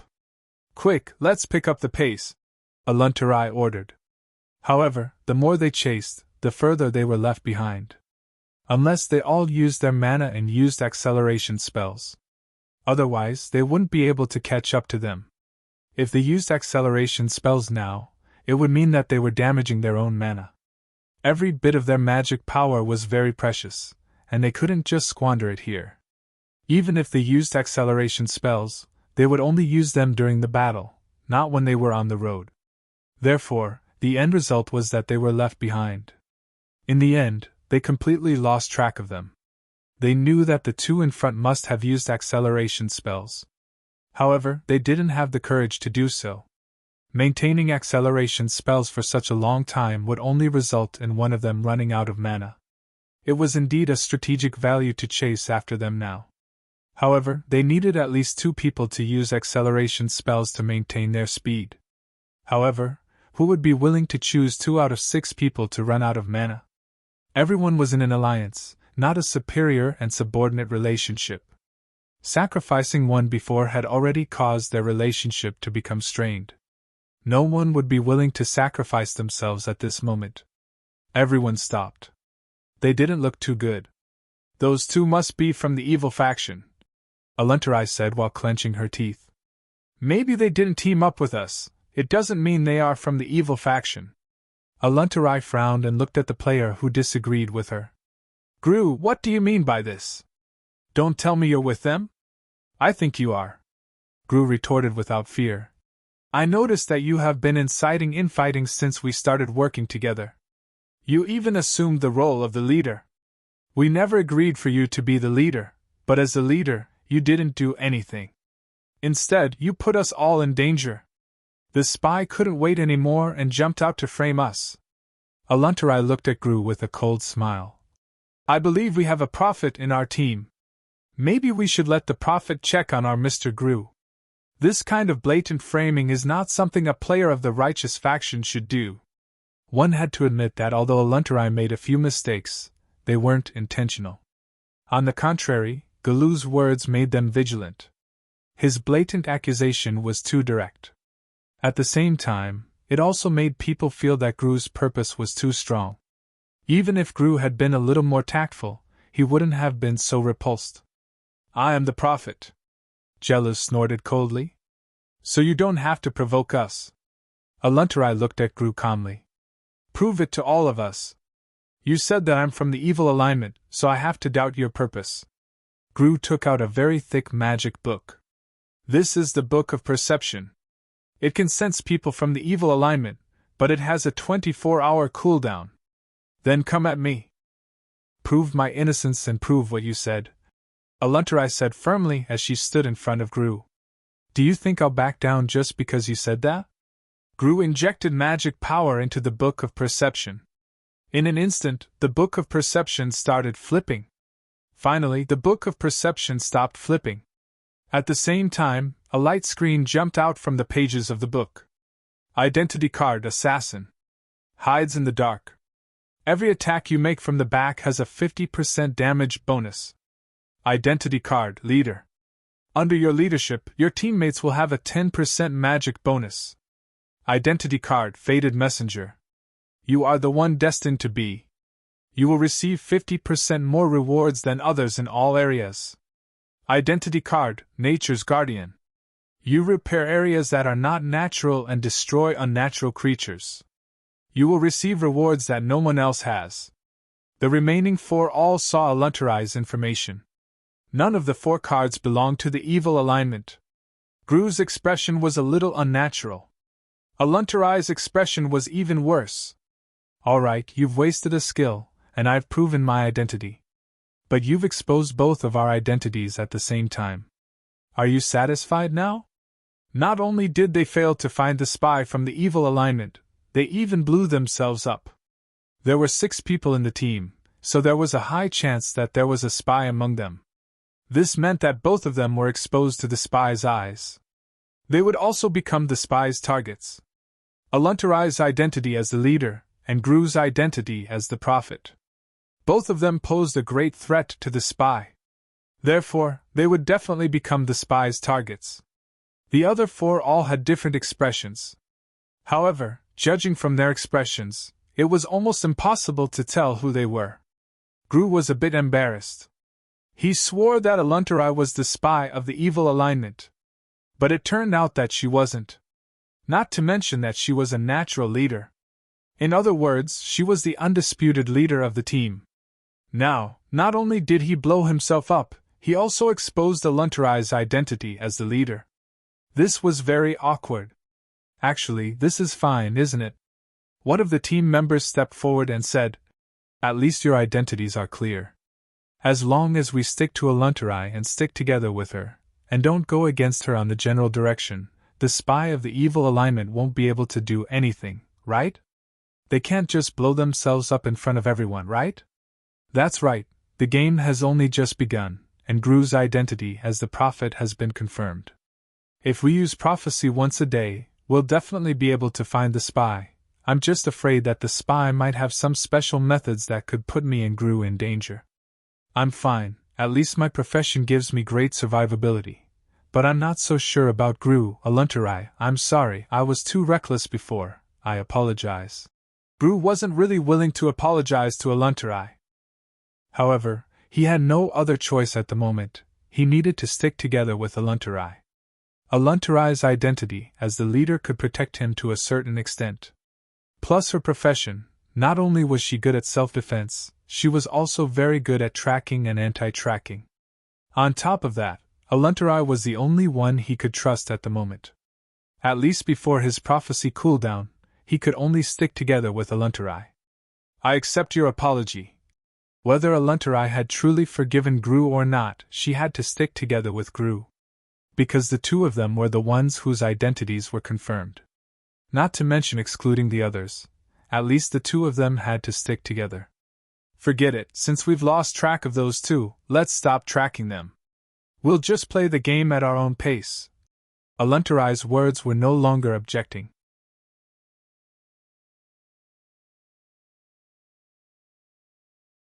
Chapter 3069. That night, Aluntarai found a cave and the 6 of them spent the night in it. The first day passed just like that. There were some small troubles during the day. However, they did not encounter any real battles. Of course, they also became more familiar with the nature of the game. In the evening, an unexpected enemy showed up and forced them to fight. It was a moderate victory. Then, just like in the game, they obtained some equipment. This gave the Chi warriors, who were originally in a weakened state, a shot in the arm. Midnight. Suddenly, they heard someone yelling. They all opened their eyes in annoyance. They realized that it was their teammates who were on night watch. "Get up! Get up!" the teammates yelled. They were all impatient. "What are you doing? Why are you not sleeping in the middle of the night?" Aluntarai stood up and asked with a frown. "What's going on?" "There's danger, I feel danger," the teammate on night watch said. "What? You called us because you sense danger? Are you crazy? Shut up, all of you." Aluntarai scolded and turned to the teammates. "You said you sense danger?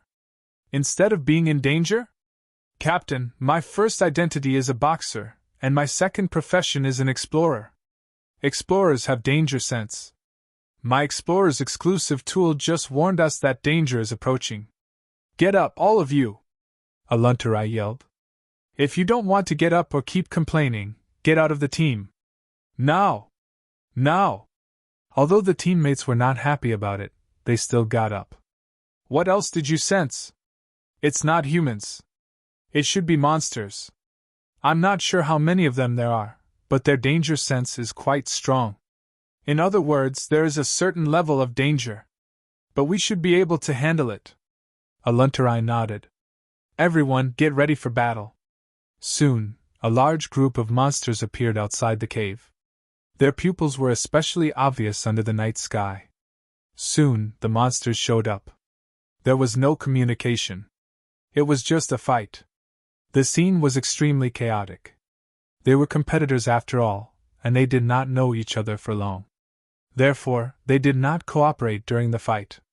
They attacked wherever they went. Occasionally, one or two tried to cooperate. The result was that they interfered with each other. "Don't force yourself to cooperate," Aluntarai said. "Keep some distance from each other in case the spies try to assassinate you." Gru unconsciously moved closer to Aluntarai. Aluntarai's words reminded him of something. Apart from Aluntarai, everyone else was unreliable. Suddenly, Groucho froze. "Gru, don't just stand there. This is a battlefield, not a place for you to daydream." Aluntarai yelled in dissatisfaction. "Gru, did you hear that?" Gru looked at Aluntarai with a bitter face. "I'm dead." "What?" "I'm out. I'm dead." Aluntarai didn't understand, and neither did the others. At this moment, a light shone from Galu's body, binding Galu. At the same time, this light also protected him from the attacks of the surrounding magical beasts. The battle lasted for an hour. They finally killed or chased away all the magical beasts. There were many spoils of war, more than what they had obtained in the battle yesterday evening. But no one was happy. Because Gru was dead. Gru was still rooted to the spot. "Gru, what's going on? Why are you out? Who killed you?" Aluntarai looked at Gru seriously. The others were also worried, because Gru's elimination was definitely not the work of the magical beasts. Because the magical beasts didn't even test him. Of course, they weren't sure how Gru died. Gru didn't have any magical beasts with him, but he didn't have any other teammates either. Gru died mysteriously in an empty field. "I don't know either. I didn't feel any attacks, and all my equipment stopped working. At the same time, I also received a notification that I was fatally wounded." "I'm dead," Gru said helplessly. "How is that possible? Did it malfunction somewhere?" "I don't know." Gru didn't know either. "You were fatally wounded, so you should know where you were wounded, right?" Aluntarai asked. "I don't know." Gru still gave the same answer. "Can you give me any useful clues or not?" Aluntarai's annoyed tone revealed her dissatisfaction. "I don't fucking know what's going on either." Gru also cursed. "I'm out, what can I say?" He was more depressed than anyone else right now. He wanted to seek Aluntarai's protection. But in the end, he died mysteriously. The spy of the evil faction has a killing technique that we don't know about. If the spy really had such a killing technique, he would have done it a long time ago. Why wait until now? Maybe this killing technique requires special conditions, or the cooldown is too long, or maybe this technique has a certain success rate. If it fails, he would have exposed himself. Aluntarai frowned and glanced at everyone in the field. Was there anyone standing behind Gru just now? The scene was a little chaotic just now. I only know that no one was near Gru, but I don't know if there was anyone behind him. Everyone was either guessing or reminiscing about the past. However, no one had any solid evidence. The only person who could be cleared of suspicion was Aluntarai. Gru was trying to get close to Aluntarai to seek protection. Everyone could see Gru's intentions and actions. Gru had even personally verified Aluntarai's identity during the day. The night watcher Kurita could also be cleared as a suspect. If he didn't remind everyone earlier, they would probably still be asleep. When the demons arrived, they might not be completely wiped out, but at least they would have lost more people. Therefore, Kurita could barely be cleared as a suspect. However, someone stood up at this moment. Kurita is suspicious. What? You're saying I'm suspicious? Kurita was furious. What do you think I'm suspicious of? Maybe Gru wasn't knocked out by a magic attack. He was cursed or poisoned, maybe while he was sleeping. Kurita was a night watcher at the time, so he's the most likely suspect. Even Gru looked doubtful at this moment. Aluntarai waved her hand. Do you think we were all asleep? No one could sleep soundly in such an environment. If Kurita did anything wrong, more than 3 people would have jumped up. So, your speculation is too far-fetched.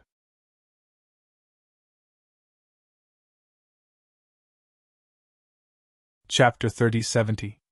With Aluntarai's guarantee, the others let go of their suspicions about Kurita.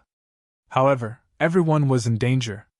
Gru was then dragged out of the forest by the light that bound him. Only 5 people were left, and none of them felt sleepy. Only when the sun rose did they regain their spirits. After all, this was a game.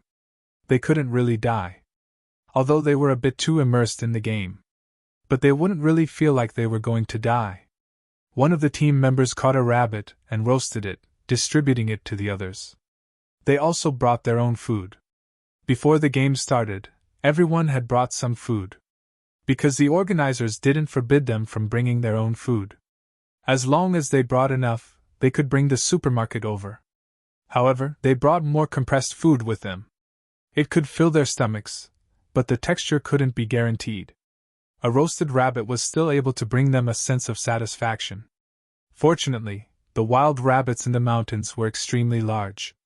The 5 of them divided it, but not all of them were full. At least it was enough to satisfy them. However, after they finished eating, they packed their bags and were about to leave. Kurita's body suddenly emitted light. It was the same light as Gru's body. What's going on? What's going on? Everyone looked at Galu in shock. I'm out. Kurita was also shocked. There's something wrong with the roasted rabbit. Everyone looked at Ponder, who was also in charge of roasting the rabbit. It's not me, it's not me.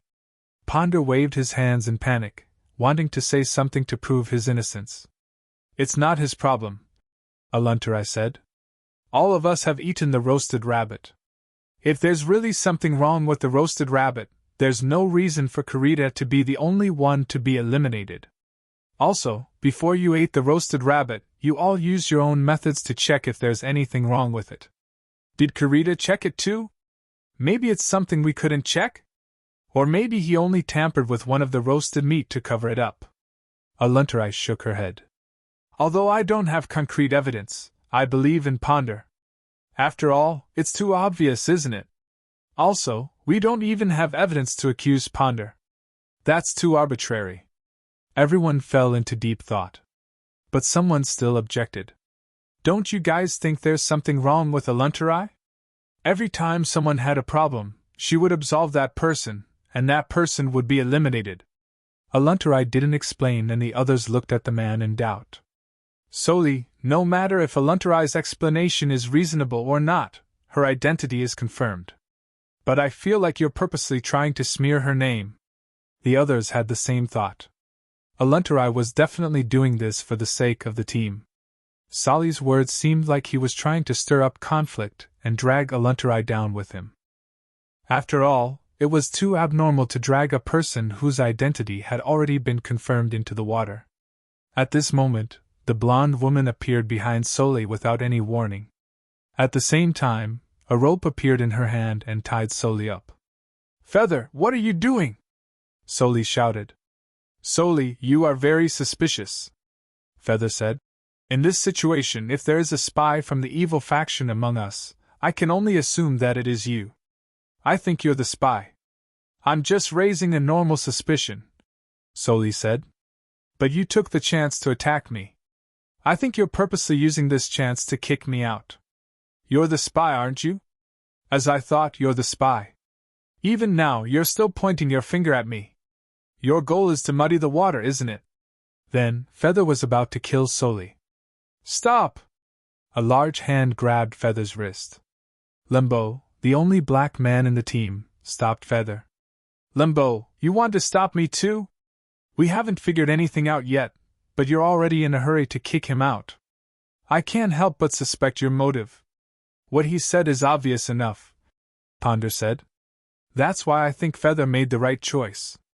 The safest thing to do now is to kick Solly out." "You're also a suspect," Limbo said.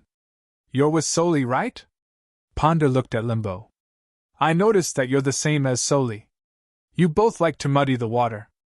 Aren't you also casually trying to climb up to me and criticize me?" Both sides couldn't convince the other, and both of them thought the other was a suspect. The battle began without any suspense. Both sides exchanged blows, each displaying their strengths. The first to be eliminated was Solly.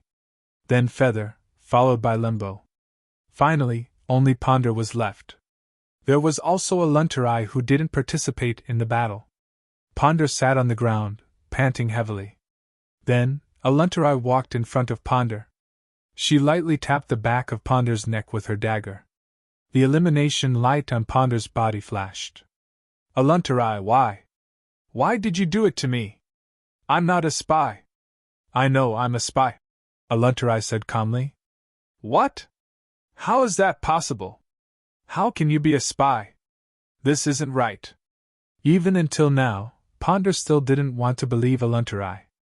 "Nothing's wrong, everything went smoothly," Aluntarai said calmly. "A spy's skill, deception. It can change the information on my ID card, even the prophecy of the prophet can be deceived. However, the effect can only last for 1 minute. In other words, if Gru was a minute late, I would have been exposed. Damn it! How can you keep such a skill? This is against the rules," Ponder shouted unwillingly. "Although this deception effect can only last for 1 minute, it has a 24-hour cooldown. At the same time, in the next 24 hours, all my abilities will be reduced by half. If you had observed carefully during the few battles, you would have noticed that I haven't been able to display my true strength. Then how did Gru and Karita get eliminated? When did you make your move on them? Not only did I deceive you about my identity as a spy, I also deceived you about my identity as a leader. I'm not a leader, but a king. As long as a player's trust in me exceeds 40 points and is within 5 meters of me, I have the authority to make a ruling on that player. I can bestow an ability enhancement to that player or have a 40% chance of ruling him out of the game. The first one is Gru. His trust in me exceeds 100 points, so I have a 100% success rate when I use a ruling on him. The second one is Chiruta. His trust in me exceeds 45 points, so the success rate is also 45%. If the ruling fails, then my identity will be exposed. I have to say, sending Chiruta out of the game is too risky. However, the effect is very good. From the results, this risk is very worth it.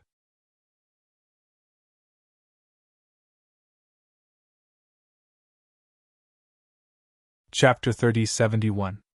How can there be such a bugged skill? This isn't fair, this isn't fair. Ponder shouted unwillingly as if he was complaining about the unfairness of the world. Idiot, you have no idea that all of our class traits are related to our own magic traits and identity traits. Some of the skills of our class traits are related to magic in real life. In other words, as players, you and I won't have some extra skills for no reason. If I'm really strong and outstanding in real life, but in the game, I and you are purposely set to be on the same level for the sake of fairness. That would be really unfair. Aluntarai said calmly. You've been playing the game for a whole day and you still don't know the essence of the game. How stupid. In short, the game depended on who grasped the essence of the game first, and who grasped the essence of the game first. Who would have more choices and higher chances of winning. Aluntarai wasn't the strongest in the original team of 7. At least 2 of them were stronger than her. However, they were either slow to react. Before they could fully adapt to the game, they were toyed to death by Aluntarai. Or they weren't smart enough. They didn't understand the essence of the game until they died. So, they were all eliminated by Aluntarai in the end. As a small team of 7 people, they had a lot of experience. Starting from the first sacrifice. The time bomb had already been planted. The first sacrifice made everyone's alliance go up in smoke. Everyone started to reject and be wary of others. At this moment, if someone appeared who could win the trust of everyone or even most of them, then, this person would have a high chance of dominating the remaining few. Aluntarai did it. Of course, she had her own ability to do it. At the same time, she needed a bit of luck. In fact, if she was more confident, Aluntarai still had the confidence to eliminate all of them in a few days. Being able to do it in a little more than a day was mostly due to luck. Even though those who were eliminated were unwilling, the outcome was already decided. However, the outcome was already decided. At the very least, their elimination was a foregone conclusion. This was an unchangeable fact. At that moment, Aluntarai suddenly sensed someone behind her. Aluntarai suddenly turned around. It was Carrie and Xiao He. She remembered these 2 women. They were the 2 who gave her the identity card. Why are you 2 here? We are the main antagonists, Carrie said with a smile. More accurately, he's on your side. Xiao He added, you've passed the test of being a spy. You've done it perfectly. So in principle, no matter who wins or loses in the end, you've passed the test. Am I out too? No, you haven't been eliminated. However, your quest rewards will be very generous. This will cause your in-game strength to far surpass other players.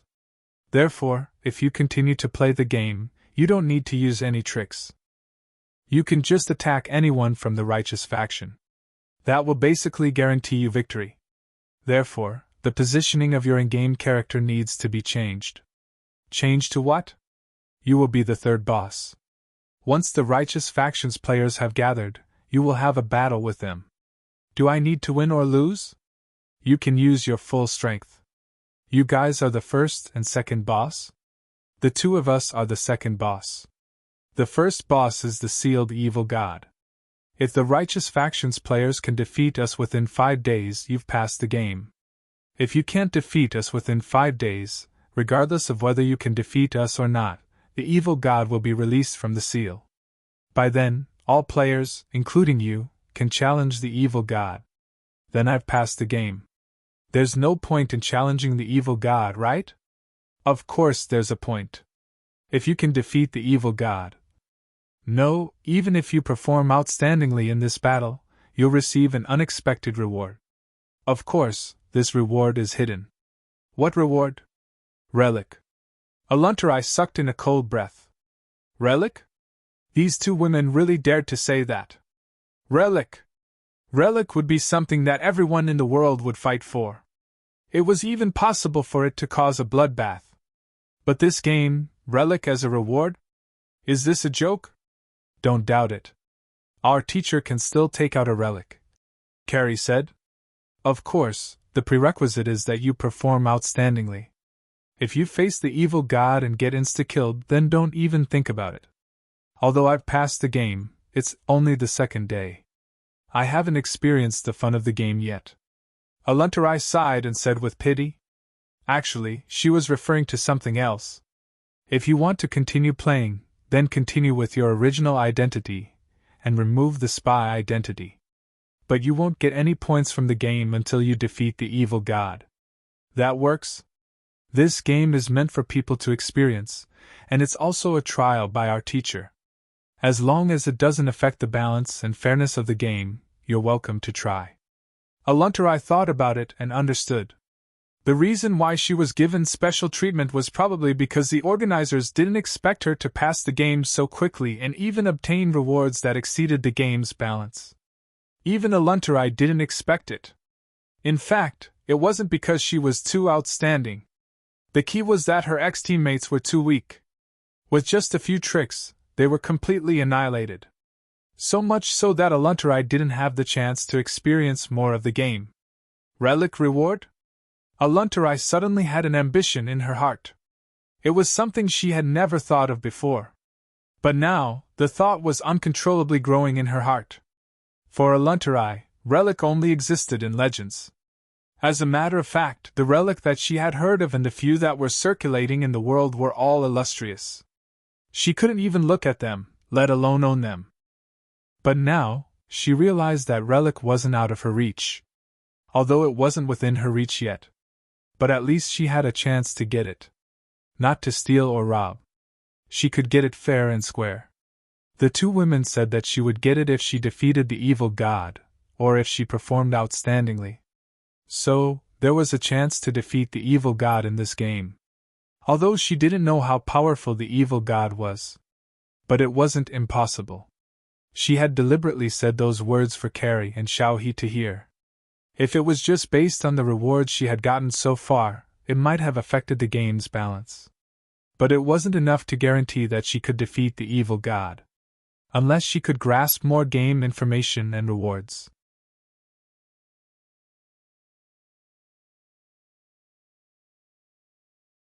Chapter 3072. Audrin and Manet walked out of the Dark Soul swamp covered in mud. The two looked exhausted. They had spent the night in the swamp. They had also fought the whole night without a moment's rest. Of course, they had also gained a lot. They wanted to rest, but they couldn't. Lying on the ground now was no different from suicide. They needed to find a safe place to rest. And the exit of the Dark Soul swamp was definitely not a safe place. But after a few steps, they saw someone coming alone. They remembered that person, Ilef. He was a short guy less than 1.6 meters tall. But what really impressed them was Ilef's loneliness. Since the start of the supernatural youth fighting competition, Ilef barely communicated with others. And because of his loneliness, there had been a conflict outside the competition. Ilef also noticed Audrin and Manet. They stopped at the same time. They looked at each other warily. Manet, what do we do? His identity is safe, Manet said in a low voice. Safe? How do you know? Is your prophecy skills cooldown over? No. Manet shook his head. But almost everyone knows his personality. Do you think the organizers will arrange a spy identity for him? If he's a spy and forcefully stays in a team against his personality, he'll probably be the first suspect. Audrin thought about it. That seemed to make sense. Our identities aren't random? Of course it's not random. Our identities and strengths are all arranged by the organizers according to our strengths, magic attributes, and personalities. None of them are random. For example, you and Ilef are people who would never become spies. Why don't you say yourself? I have a 50% chance of being a spy, Manet said. Manet said, among the 16 contestants, there are no more than 4 who are qualified to be spies. I'm guessing that there will be 3 spies. I'm not a spy, so there's a 90% chance that the other 3 are spies. Who are the 3 you think are? The first one is Aluntarai, who we met yesterday, Manet said. My impression of her is that she's good at socializing. I've met her more than once in bars. That means you go to bars often. All in all, she's a very smart woman. Once in a bar, she said that she was going to treat, but a few minutes later she found someone else who was willing to pay for her. That doesn't mean anything. Do you remember that terrifying spirit from yesterday? After their team failed, she was the first to make the choice to sacrifice a companion. At that time, they had no other choice, right? You know, behind this game, there are countless eyes watching us. At that time, even if that smart woman sacrificed herself, it would be better than sacrificing her companions, but she made the most foolish decision. With her brain, under normal circumstances, she wouldn't have made such a decision. Unless she's on a different side from us, Manet said. In that case, what she did wasn't stupid, but a smart choice. Audilin pondered for a moment. It seemed to make sense. So that woman is 100% a spy. Since you're so sure, why did you say it's only 90%? I haven't met the other two yet, Manet said. I can only say that with 16 players, the possibility of 3 spies is 90%, and the possibility of 2 or 4 spies is only 10%. For 16 players, 4 spies is too many, and 2 spies is too few, so 3 spies is a very suitable number, Manet said. The game has only been going for a day, so there's still a lot of information we don't know. I can't make an accurate judgment. At this moment, Ilov walked over from the opposite side. What is he doing? He can tell that we're not spies. How could you tell? Of course. With our combination, we can't be 2 spies. If one of us was a spy, the winner would have been decided long ago, so the possibility of meeting 2 spies is very low. Based on this premise, he can infer that we're players from the righteous faction. Before Manet and Audilin could speak, Ilov said, I want to team up with you. Sure. Manet nodded. I'm a cursed spirit, beast king, observer, and son of God. Manet and Audilin didn't expect Ilov to reveal his identity so easily. The two could only reveal their identity and profession. Your identity as the son of God seems a bit special, Manet said. I can choose my faction. In terms of character setting, I'm the child of the evil god. The two gasped. Ilov continued. Don't worry, I choose the righteous faction. Why? Because the righteous faction is weak. Weakness means better rewards. Your theory is a bit far-fetched. In RPG games, it's almost always the righteous faction that wins. I don't think so, Ilov said calmly. Although we're in an RPG game, it's still a real game. I've already met 3 terrifying existences. Since those terrifying existences can appear as NPC characters, then as the final boss, the evil god, its power will be beyond our imagination. Perhaps we'll meet a real god. Of course, the possibility of that is very low, but it's still something we can't defeat through normal means. So, if we choose the righteous faction and perform exceptionally well, then the rewards will be very generous. Clap, clap, clap. Suddenly the sound of clapping came from the woods. Then, Aluntarai walked out from the woods. In an instant, the 3 of them showed hostility. Looks like there are quite a few smart people here. Aluntarai looked at the 3 of them with admiration. At the same time, Aluntarai glanced at Manet. Manet had a vague feeling that she might have heard the conversation between him and Audilin. And now, she appeared here without any of her companions around her. This meant that she might have eliminated all of them. This wasn't good news. She'd completed her identity mission, and it might have been more than enough. This meant that her rewards would far surpass the 3 of them. At the same time, it meant that the 3 of them would be in a very passive position.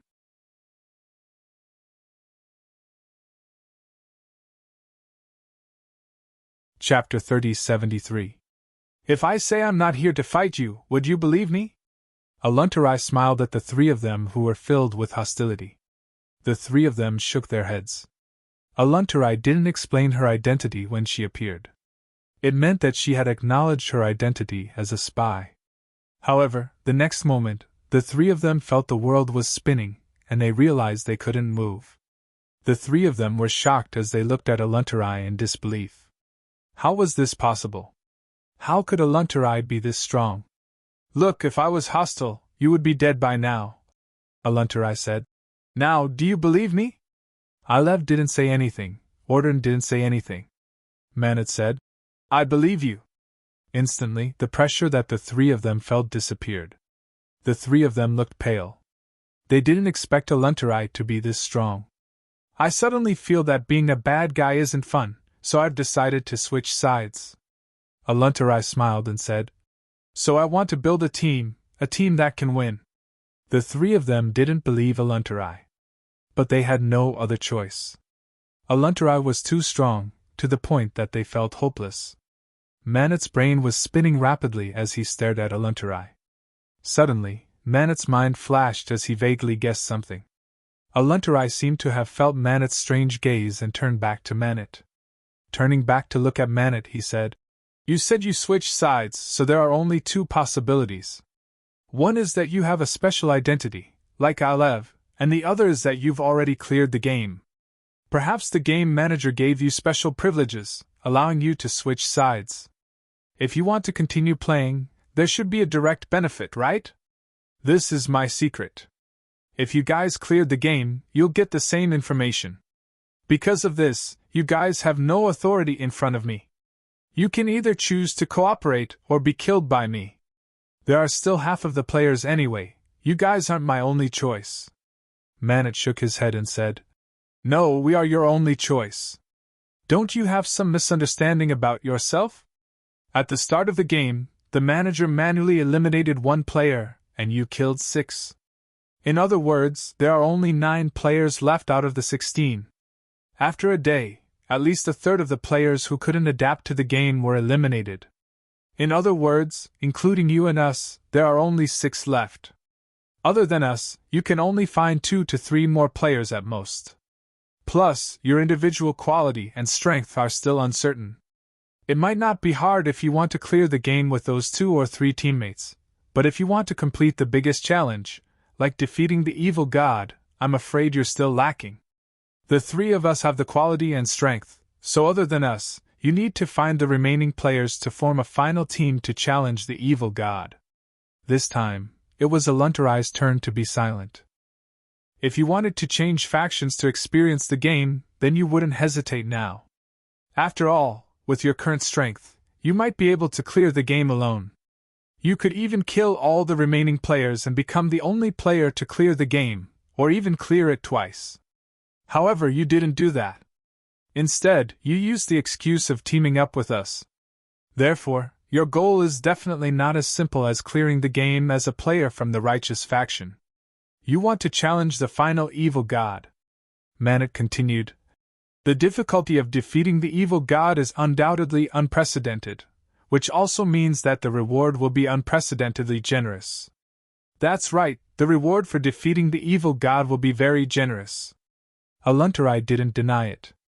When communicating with smart people, lying would only cause them to lose the possibility of cooperation. Of course, Aluntarai didn't have to lie. She had the initiative to reveal the information. In terms of strength, she also had the absolute advantage. So she only had to hide the most important thing, the reward for defeating the evil god. Aluntarai looked at the 3 of them.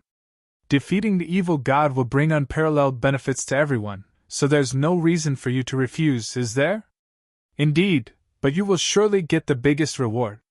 I'm the strongest and I'll be the one who put in the most effort, so isn't it natural for me to get the biggest reward?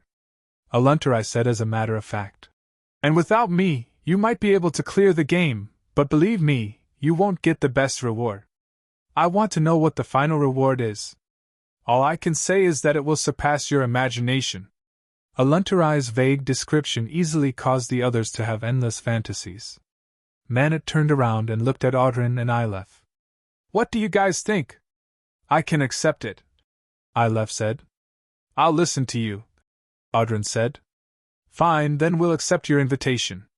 That woman called Aluntarai has great abilities, wisdom, and luck, but I really don't like her methods, the lead said. She's from the evil alignment, Jalanash said.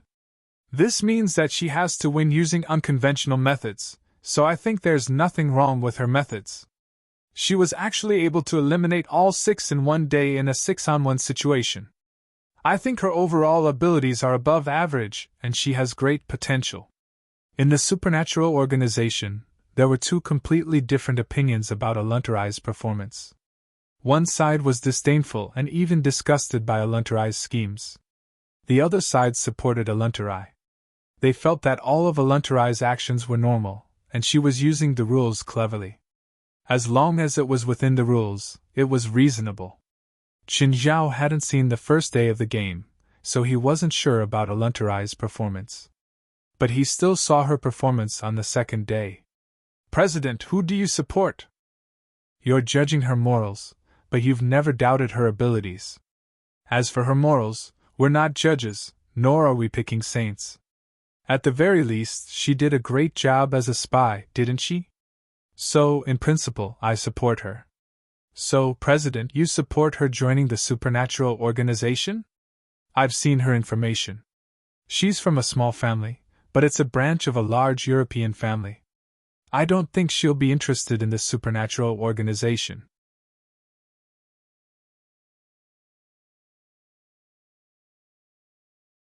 Chapter 3074. The new members recruited by the supernatural organization were mostly from small families or spiritualists. They didn't have much background or power. Although Aluntarai was also from a small family, her knowledge and family background were definitely different from other small families. So, even if the supernatural organization was interested in Aluntarai, Aluntarai might not be interested in the supernatural organization. Don't say that the supernatural organization had its own pride. Since they were talents, they still had to fight for what they should. After watching the live stream for a while, Qin Zhao drove home. Frigga was teaching little Jerlin and Larissa. Jerlin could already use a few low-level spells. Larissa didn't learn anything. She was brought around by Frigga every day and watched Frigga teach Jerlin. To Frigga, Jerlin's innate talent was absolutely astonishing. Jerlin could learn all the low-level spells after seeing Frigga use them once. Even Frigga, the Queen of Gods, had never seen Jerlin's talent. But Frigga wasn't in a hurry to teach Jerlin advanced spells. Even advanced spells weren't difficult for Jerlin. But what Jerlin lacked now wasn't advanced spells, but magic knowledge. After all, Jerlin didn't need to fight now. Ordinary spiritualists might lack advanced spells. But neither Qin Zhao nor Frigga lacked advanced spells. Cultivation was similar to construction. Tall buildings were built from the ground. There was no such thing as a castle in the air. Qin Zhao was like this, and so were the other cultivators. Even a god needed to grow from a young god. Suddenly giving a regular person the power of a god. What were the consequences? They would either explode or go berserk. Frigga was the god of magic. She taught many children. Even Odin's magic was taught by her. She knew what a talented child needed. The more solid the foundation, the higher the height and the future. As for little Larissa, she was still too young. She didn't even know what danger was.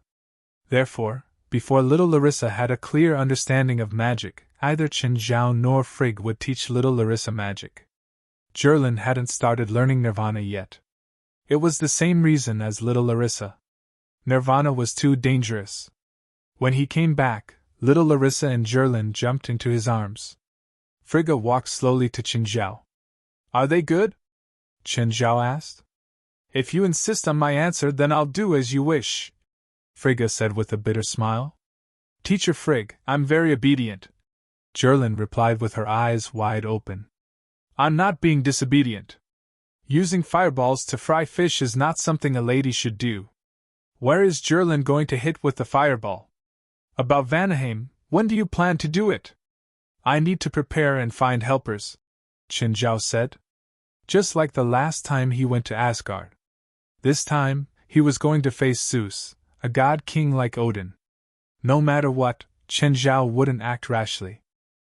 Moreover, Frigga had said that she had not only sealed Zeus, but the entire Olympus. Even Frigga could not provide any more information about Zeus. Therefore, he had to be more careful.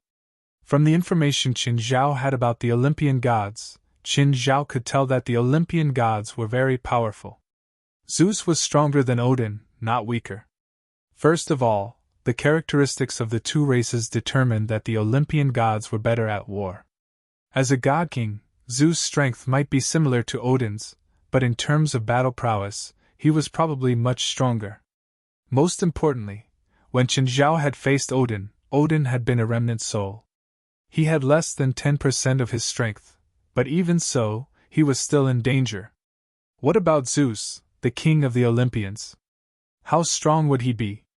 Also, when Frigga unlocks the seal, will Zeus be the only one who comes out? These days, he had been studying the Olympian gods. Of course, most of the information was obtained from Ares. Ares, on the other hand, had no inhibitions. He said whatever Qinzhao wanted to know. He seemed to have sensed Qinzhao's intentions. He even challenged Qinzhao to a fight, wanting to participate in the battle.